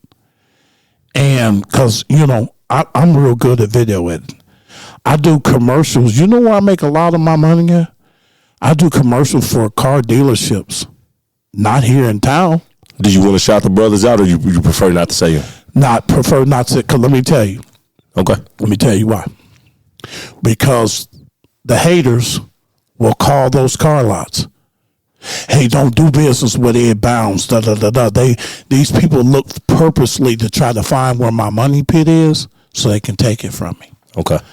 Because no car dealerships around here will deal with me. And that's okay. Because I done expanded out, and I'm getting calls from people in Fort Wayne now. And those little short video clips that they're putting on TikTok and everything of what they're offering, what they got this scat pack and that, this and that, they do it. I tell them, look, if I come up there and film it, we're going to run the bill up. But if you have somebody take a cell phone video, and preferably an iPhone, and you just, all you got to do, don't worry about making mistakes. I'll fix your mistakes. Yeah, just shoot you all the footage. Just shoot me the video, and when I'll make magic of it. That's in the mixing and mastering where I rarely record people in the studio. So people ask me, how have you been in Marion and you work with all these artists in the country? Because they work in other studios, and then they just send the work. Yeah. People be like, man, how you be jumping so much? I don't really see that many people. I'm good. Yeah. I'm up here, unless a client is here, I'm up here by myself. Yeah. And or unless my family come up here, or I got one of the homies, and it's peaceful. It's just, so that world that you're talking about, yeah, that's a peaceful world. It's a whole lane for that. Yeah. But with artificial intelligence coming in, I wonder, is it going to increase or is it going to take jobs? I'm not sure yet. Well, it's going to take somebody's job, but it ain't going to take mine. Because I'm learning AI, and I'm pretty good at it. I think so Adobe, Premiere Pro is probably That's what I use to edit videos. Adobe is a lifesaver. They are. Their Creative Cloud Suite is to me the best value of a subscription. How do you go wrong? But I feel like they are not aggressive in using artificial intelligence. They're not. They got the money in the platform. They should be the leaders in media of AI. Eventually, they'll come out with something. I guarantee it. Well, they had the AI podcast. That was kind of like the first thing that they did. But outside of that, it's not really like a lot of AI video editing. Photoshop got a lot of good stuff. Yeah. Lightroom for editing photos. Oh, Lightroom is the greatest. Yeah. I use all Adobe, and Premiere Pro is what I do our podcast with. I love Premiere. And I use Final Cut Pro X. I hate Final Cut. Well, I do a lot of commercials with that. And I didn't know you was into that. Oh, man, listen, let me tell you. I got a lot of I got business all the way up in Jeffersonville, Indiana. Yeah. And that's 5 hours away. That's right, yeah. I got people right by Louisville. Yeah. I got people hitting me up, and they word of mouth, they like, and I'm affordable. So that's why I get a lot of calls, because I'm affordable. Because most people, they say, man, we got people over in Louisville, they want $3,000 or $4,000 to do this, and you want to charge us $500-$600. I'm like, yeah, just send what you got. I'll make it work. I ain't gonna lie. So, one of my old mentors, he was like, if you could make $100,000 off of 5 people. No. You can make $100,000 off of 20 people, or $100,000 off of 200 people. Yeah. What would you rather do? I said, I would rather choose 20. And he said he would rather choose 200. So, I mean, there's different ways to skin a cat. But if you only got 20 people, you charging them people $5,000 an account versus 200 people at 5. When you got 200 people, you start getting relaxed. You start making mistakes because you're overwhelming yourself. That's a lot. It's a lot. But if you got 20, I'm gonna take the approach you took. I'm gonna take that 20 because I don't need a whole lot of money to survive. You know what I'm saying? My bills is paid. I'm not broke. They're paid. You ain't got no disconnect notice on me. So I take the 20. And I still got some money in my pocket. Now, if 21, 22 pop up, all right, I'll go ahead and take that. But 200, that's a little too much. Yeah. You got to have some time to enjoy the money. But some people would rather take that approach of like the more clientele I got. Yeah. And they'll mess their company up that way because you're going to make a lot of mistakes. And you can't handle the workload. You can't handle the workload. Yeah. So that's what happens. So now you done piss a lot of people off. Now your name out here messed up. And there's a lot of people like that. Exactly. So I just would rather take the 20 and just be able to give you, quality instead of the quantity. Yeah. Because the quality is going to keep them 20 coming back. That's a lot of money out here. It's a lot of money out here. It's a lot of money. I'm gonna selfishly ask you this, man, before we wrap up, man. We approaching almost 2 hours, man. This has been a dope episode. I'm gonna ask this selfishly for myself. I didn't launch this podcast to make money. I just did it because I love it. Yeah. I love running my mouth and I love adding value to people. Me too. So I did it like that. But if I wanted to go down a rabbit hole of to start making money, what would your advice be based off of what you've seen? So, man, let me tell you, Spotify pays really good. Facebook, they pay pretty good. They're paying more. And in my opinion, they're paying more than YouTube. They should. They do. They got one of the biggest platforms. Yeah, and they got the payout thing, and so that would be the route to go, is to stick between Facebook, Spotify, and Apple. Stay between the iHeart. We can't forget about iHeart. I'm hearing some big things. I'm going to throw us in the iHeart hat. Oh, y'all not on there? No, we going to get put on there. So for your podcast, do you distribute the audio? Yes. Okay. Yeah. So yeah, you got to get on there. I thought you were on there. No, we're not on iHeart. I'm going to get us on there. Go through Buzzsprout. BUZZ. Sprout, SPROUT. Yeah, I saw that. They the biggest ones. That's what I use for mine and the clients. Okay, well, I'm gonna check that out, but I gotta get us on there. I'll text you the link. Yeah, text me a link. Yeah, but I gotta get us on there, man, and get us out there more. Cause we're blowing in some really good numbers. Cause I think Maisha, what we're just on Facebook is 18,000. Yeah, that's great. But you know, on Spotify, I'll tell them, and Brooke, I'll go look at the numbers, and 35, 40 some thousand clicks. I'm like, damn. Like, I feel proud when I see that because, man, 31,000 people listen to us. That's crazy. And I'm like, wow. And it'd be so exciting. Because we got one episode, it's in the 70s. And I'm like, wow, man, like Spotify is where it's at, bro. Yeah, it's where it's at. That's what's up, man. Any last words? People check you out, man? Or yeah. Where can they find y'all? Yeah, so you can go Airbounds Live After Dark.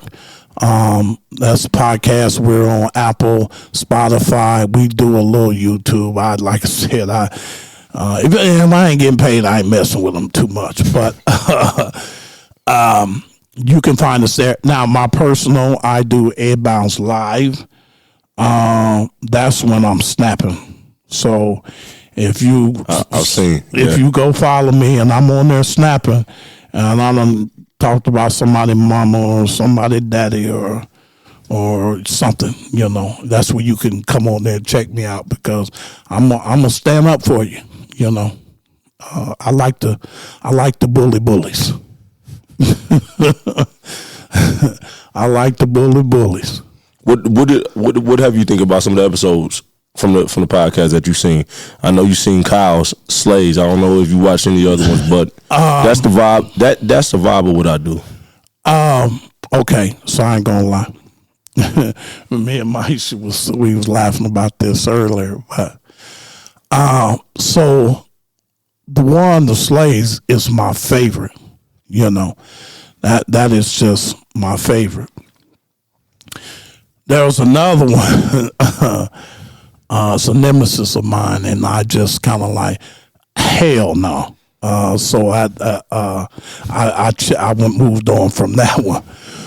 But there was something that before Slay, I'm trying to think of what it was that I remember I was washing dishes. Remember, Roy was the first guest of season 5. Yeah. Sometimes, most of the time, if you go back previously and watch, I do them by myself. I know. That's what I'm saying. There's some you done because there was one you did by yourself. You was talking about business here and everything. And I remember I was washing dishes watching it. And I can't remember who turned me on to it. But I went to check it out because there was something. It was something about what you was doing with the city or something about, you know, bringing businesses together and stuff like that. So I was washing dishes and I was enjoying listening to that. But that Kyle Johnson one, man, that was just a great interview. And I was glad you know, I'm like, man, how do I tell this brother? No, he just, one of the biggest episodes in the city, you know, and it's like, okay, how do I come behind that? You know what I'm saying? But I'm like, but I'm gonna say yes and come on with you, you know. Because Kyle, I felt it when he was saying that as a kid, he looking, and I was one of them guys he saw. Yeah, your story is similar in that sense. Yes, because I was Keith Jones used to be my best friend. And we sold dope together. And he lived right next door to Kyle. And him and Nikki wasn't allowed to talk to us. Like we would see him, we speak, and you know, Vita, get on the house. And I'm cool with Vita. He used to cut my hair when I was a kid. But Vita had to outgrow him because I was slanging dope. I'm out here off the hook. Well, you hear in the interview, you said his mom and dad fought tooth and nail to keep him and his sister, you know. Yeah, they did. Yeah. He was not lying about that, man. His parents loved them, and they did the best. They did the best that they could, But Kyle, man, you know, man, he saw that money. He saw us out there getting money, and all the people out there. And what could he do? I mean, you know, my uncle Mario told me that what Kyle was talking about, Branson and all of that. Yeah. He was saying in those times, he was like, it probably was like the most legendary hood stuff around that time in Marion. He was like, just the amount of people that was out. Because I mean, I was born in '90, so I think for us, like, I remember on Boot Street, people, you know, when the Drakes had the court down there, there used to be a lot of kids outside. I don't know about 100 at a time though, but I feel like down Central, early '90s, late '80s was probably popping more. Because now if you drive down Central, you don't see nobody out in the summertime. Man, it ain't nothing now, man. Yeah. It's pretty safe. But back in the '80s and '90s, let me tell you something, bro. I have been shot at so much and dodged so many bullets coming up, and I did a lot of shooting too. But just fortunately, man, God saw something in me, you know, to keep me, because I used to be a bad person, a horrible person. And I done some stuff when I lived in Michigan and Chicago. And you live in Chirac? Yeah. I ran away when I was like 16. What was that like? How long was you there? Well, I was there about 4 months, and that's long enough. Yeah, long enough, man. Let me tell you. Way different than Marion. What side was you on? Southwest? I was over there on the side where the Bulls Stadium was at. I think that was south side of Chicago. That's terrible. And it was, man, some Puerto Ricans tried to kill me, right? So I did something crazy to the Puerto Rican dude. It was over a woman, man. I didn't know that dude was connected like that. I didn't know. And, bro, they was trying to kill me. I had to get out of there. And, but, man, I done some stuff, man, that I'm still struggling still to this day with. I just don't openly talk about it because I ain't trying to go back to prison. But yeah, don't do that. Yeah, because you know, so I just deal with it, you know, the best way I can.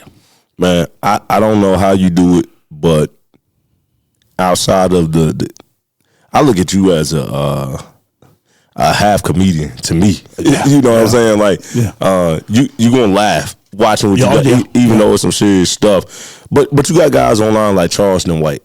Yeah, you probably a fan of Charleston White. I am. But is all of the character stuff necessary to get your point across? It has to be. Let me say this, Kyren. You're not a character. You like this in real life. Yes, but playing a character is dangerous, though. You know what I'm saying? I can deal with Maisha. I can say, Maisha, I need you to go clean my car out. Okay. Don't get done. Next day, Maisha, can you go clean my car out? All right, I'll get to it. Okay, now the third time I'm going to ask you, I'm pissed because I already done said something to you twice, and I said it nicely. So now I got to come, hey man, what the hell wrong with you? You know, clean my car. You know, you're supposed to be my friend. And now I'm talking crazy. Now she go do it. It took controversy just to get you to clean my car. So I tell people all the time, sometimes you got to thump a frog on the back of his ass to get him hot. You know what I'm saying? And so, because sometimes people don't respond to calmness and niceness. And you can go and say, hey, man, you call, hey, have you checked into my case yet? I'll get around to it. I'll call you back. You can call me back? Yeah, I'll call you before 5. 5 come, no call. Calls, same thing. You go through all the, quit spinning me. If you just did what I asked of you, or if you would have addressed me straight up from the get, we wouldn't have never got to here. Well, you know how I know what's true about you. You say you don't come at people unless they come for you. I know, I know that there's been people, especially when I got set on RDC, like, hey man, you know the mayor, that's somebody who had to register as a sex offender. before, and I know that they've tried to run stories. And so I sat back, and I knew certain news outlets weren't going to do the family ties and stuff like that. But then I looked at you, I said, well, Ed ain't got no reason to be lower than me. He don't know me. And you never jumped at it. I sure didn't. It came to me. And it people got brought to me more than once. And people behind the scenes who know you was like, nah, he ain't gonna do that. And so that was surprising to me, because from the outside looking in, it's like you said, you could be controversial and mess sales at the end of the day. But it didn't happen. So I was like, yeah, okay. I had several people that came to me about that. At the top of the campaign? Or still? No. Like when you first got put on there. Oh, yeah. And they like, hey, man, got something for you. But, Kyren Montero? Yeah, I just know of him. I'm like, well, did you know this? And you know that the mayor, I'm like, I'll look into it. I already knew. I just spun him. You know, I'm like, yeah. You know how you do people. Yeah. Okay. Another call. Like, why is Marion Source News, because I own that, why is Marion Source News not covering that? Because it's not an issue. That's why. And it was way older. But it's past. Like, the same people that come to me, it's the same people talking about my black ass and what I did in my past. So, I'm not your send off. Now, if it's something of importance, then yeah, we got something to work with. But I felt when the mayor put you on there, I felt it was something that was I thought it was a good idea. And I thought that with that, it'll bring more of us. Saying that, they say when Barack Obama was president, he didn't do nothing for black people. Nobody can say that about the local mayor. Boards have black people. Yeah. The controller's office has black people. Chief of staff and different people have been black. No matter what people's opinion are, you can't say that he didn't do nothing for black people while he been in. He's done it. We want people to work for us. Sometimes you got to lead to a horse to the water, but you got to drink it.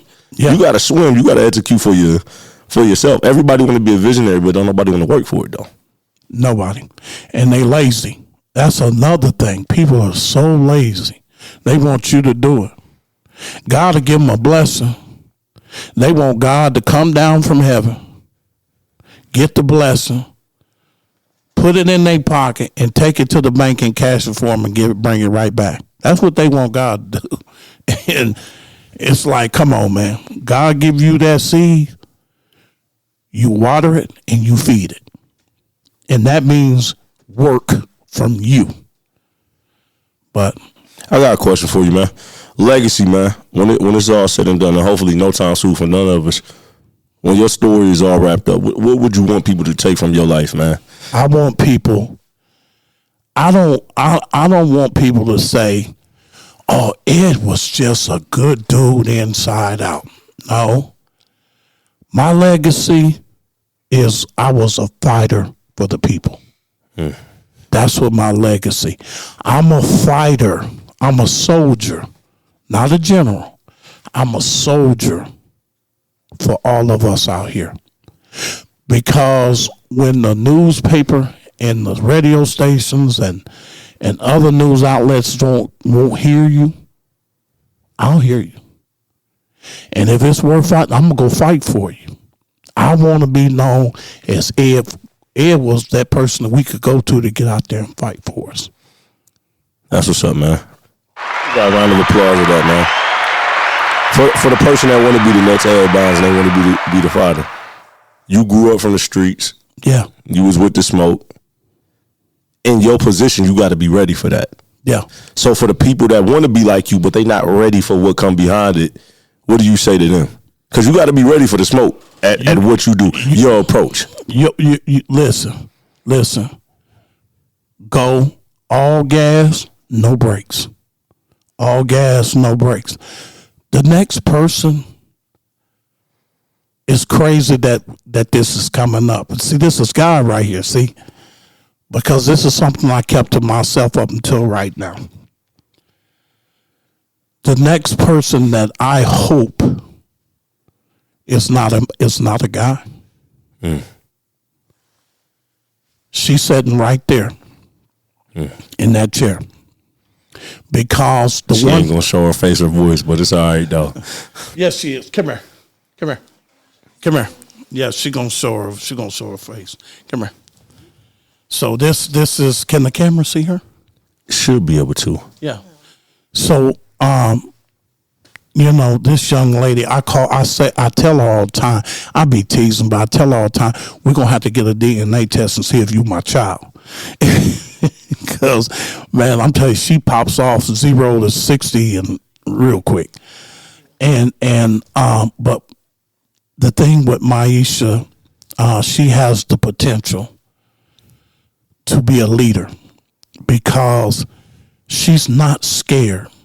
She's not scared at all. She's young. She has a lot to learn. But, man, I've met young men her age, and they cowards. I can say, Maisha, we going to go in this courthouse to deal with a situation, and I know she got my back. But Maisha has the ability to, when I close my eyes, to grab the torch and say, come on, I'm going to jump on this video and I'm going to cuss them the fuck out. And she'll do it. And she's all gas, no brakes. The only reason she's been toned down the way she is because I've been toning her down. Because I'm trying to get her to where she can be able to walk into the mayor's office, to where she can be able to walk in a judge's office. I can do these things. It ain't a judge over there. It's only one judge over there that I can't go in his office. But he don't want me in his office because I've been on his top too much because he been doing wrong over there. But the majority, I can go in their office talk to the prosecutor. I can go in their office talk to them. County commissioners, county councilmen, they'll meet with me. So if I can get her in that position to where they will say, oh, okay, we can sit down and have a conversation with Maisha. That's where the work comes in.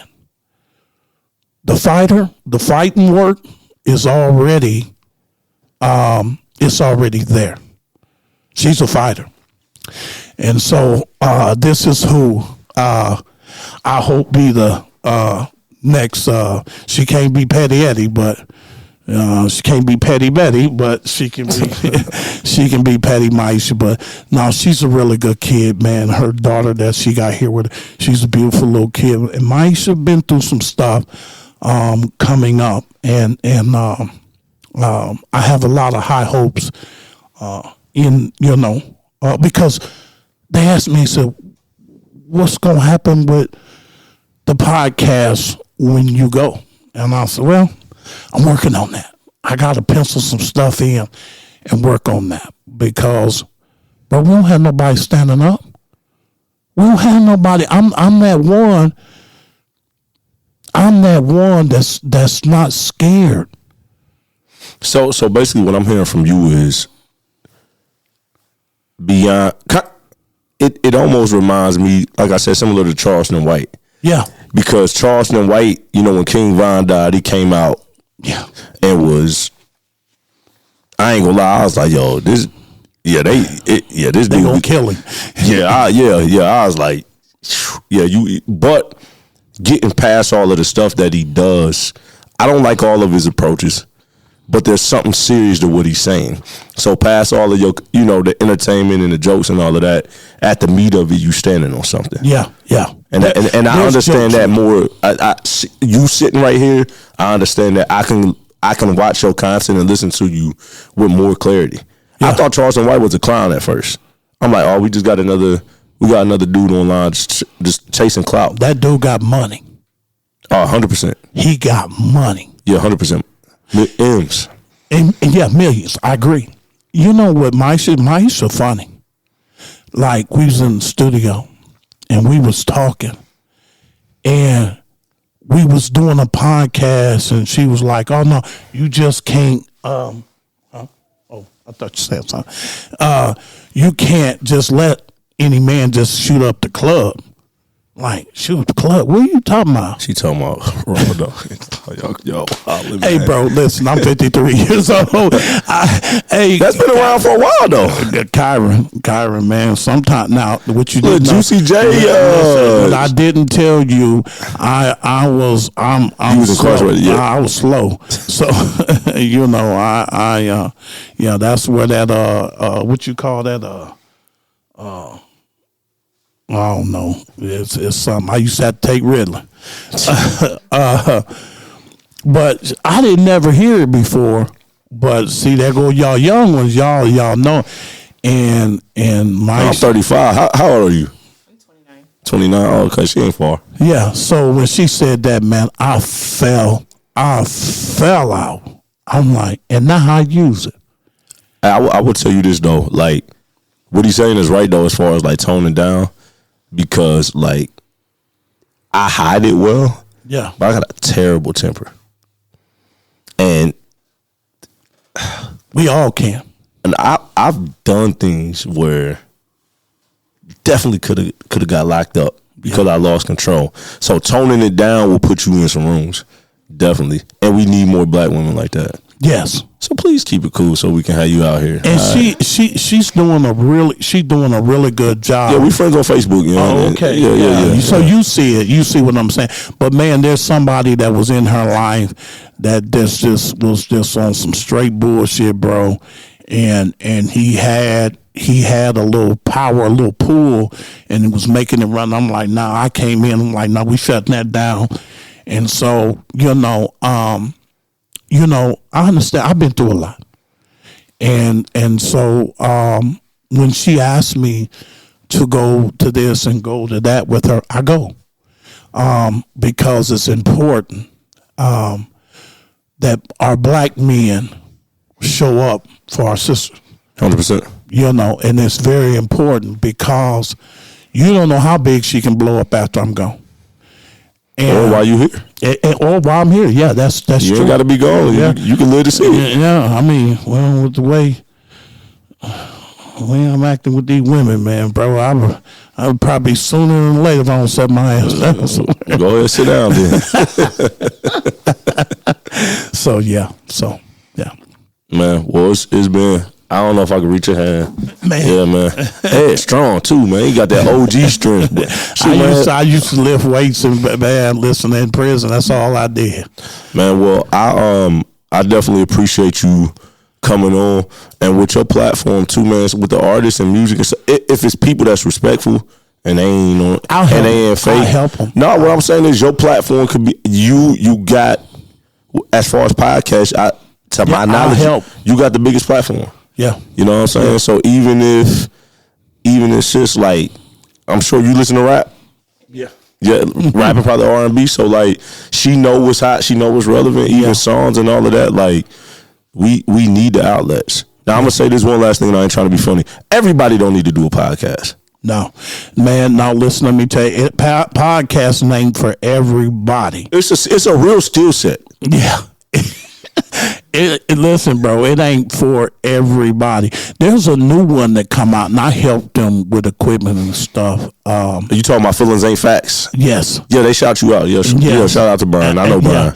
And man, they got a good thing going. And when they start, I helped them get started with the equipment and stuff. And Brian used to do music. He actually used to do Christian hip hop back in the day. That's how I know him. Yeah.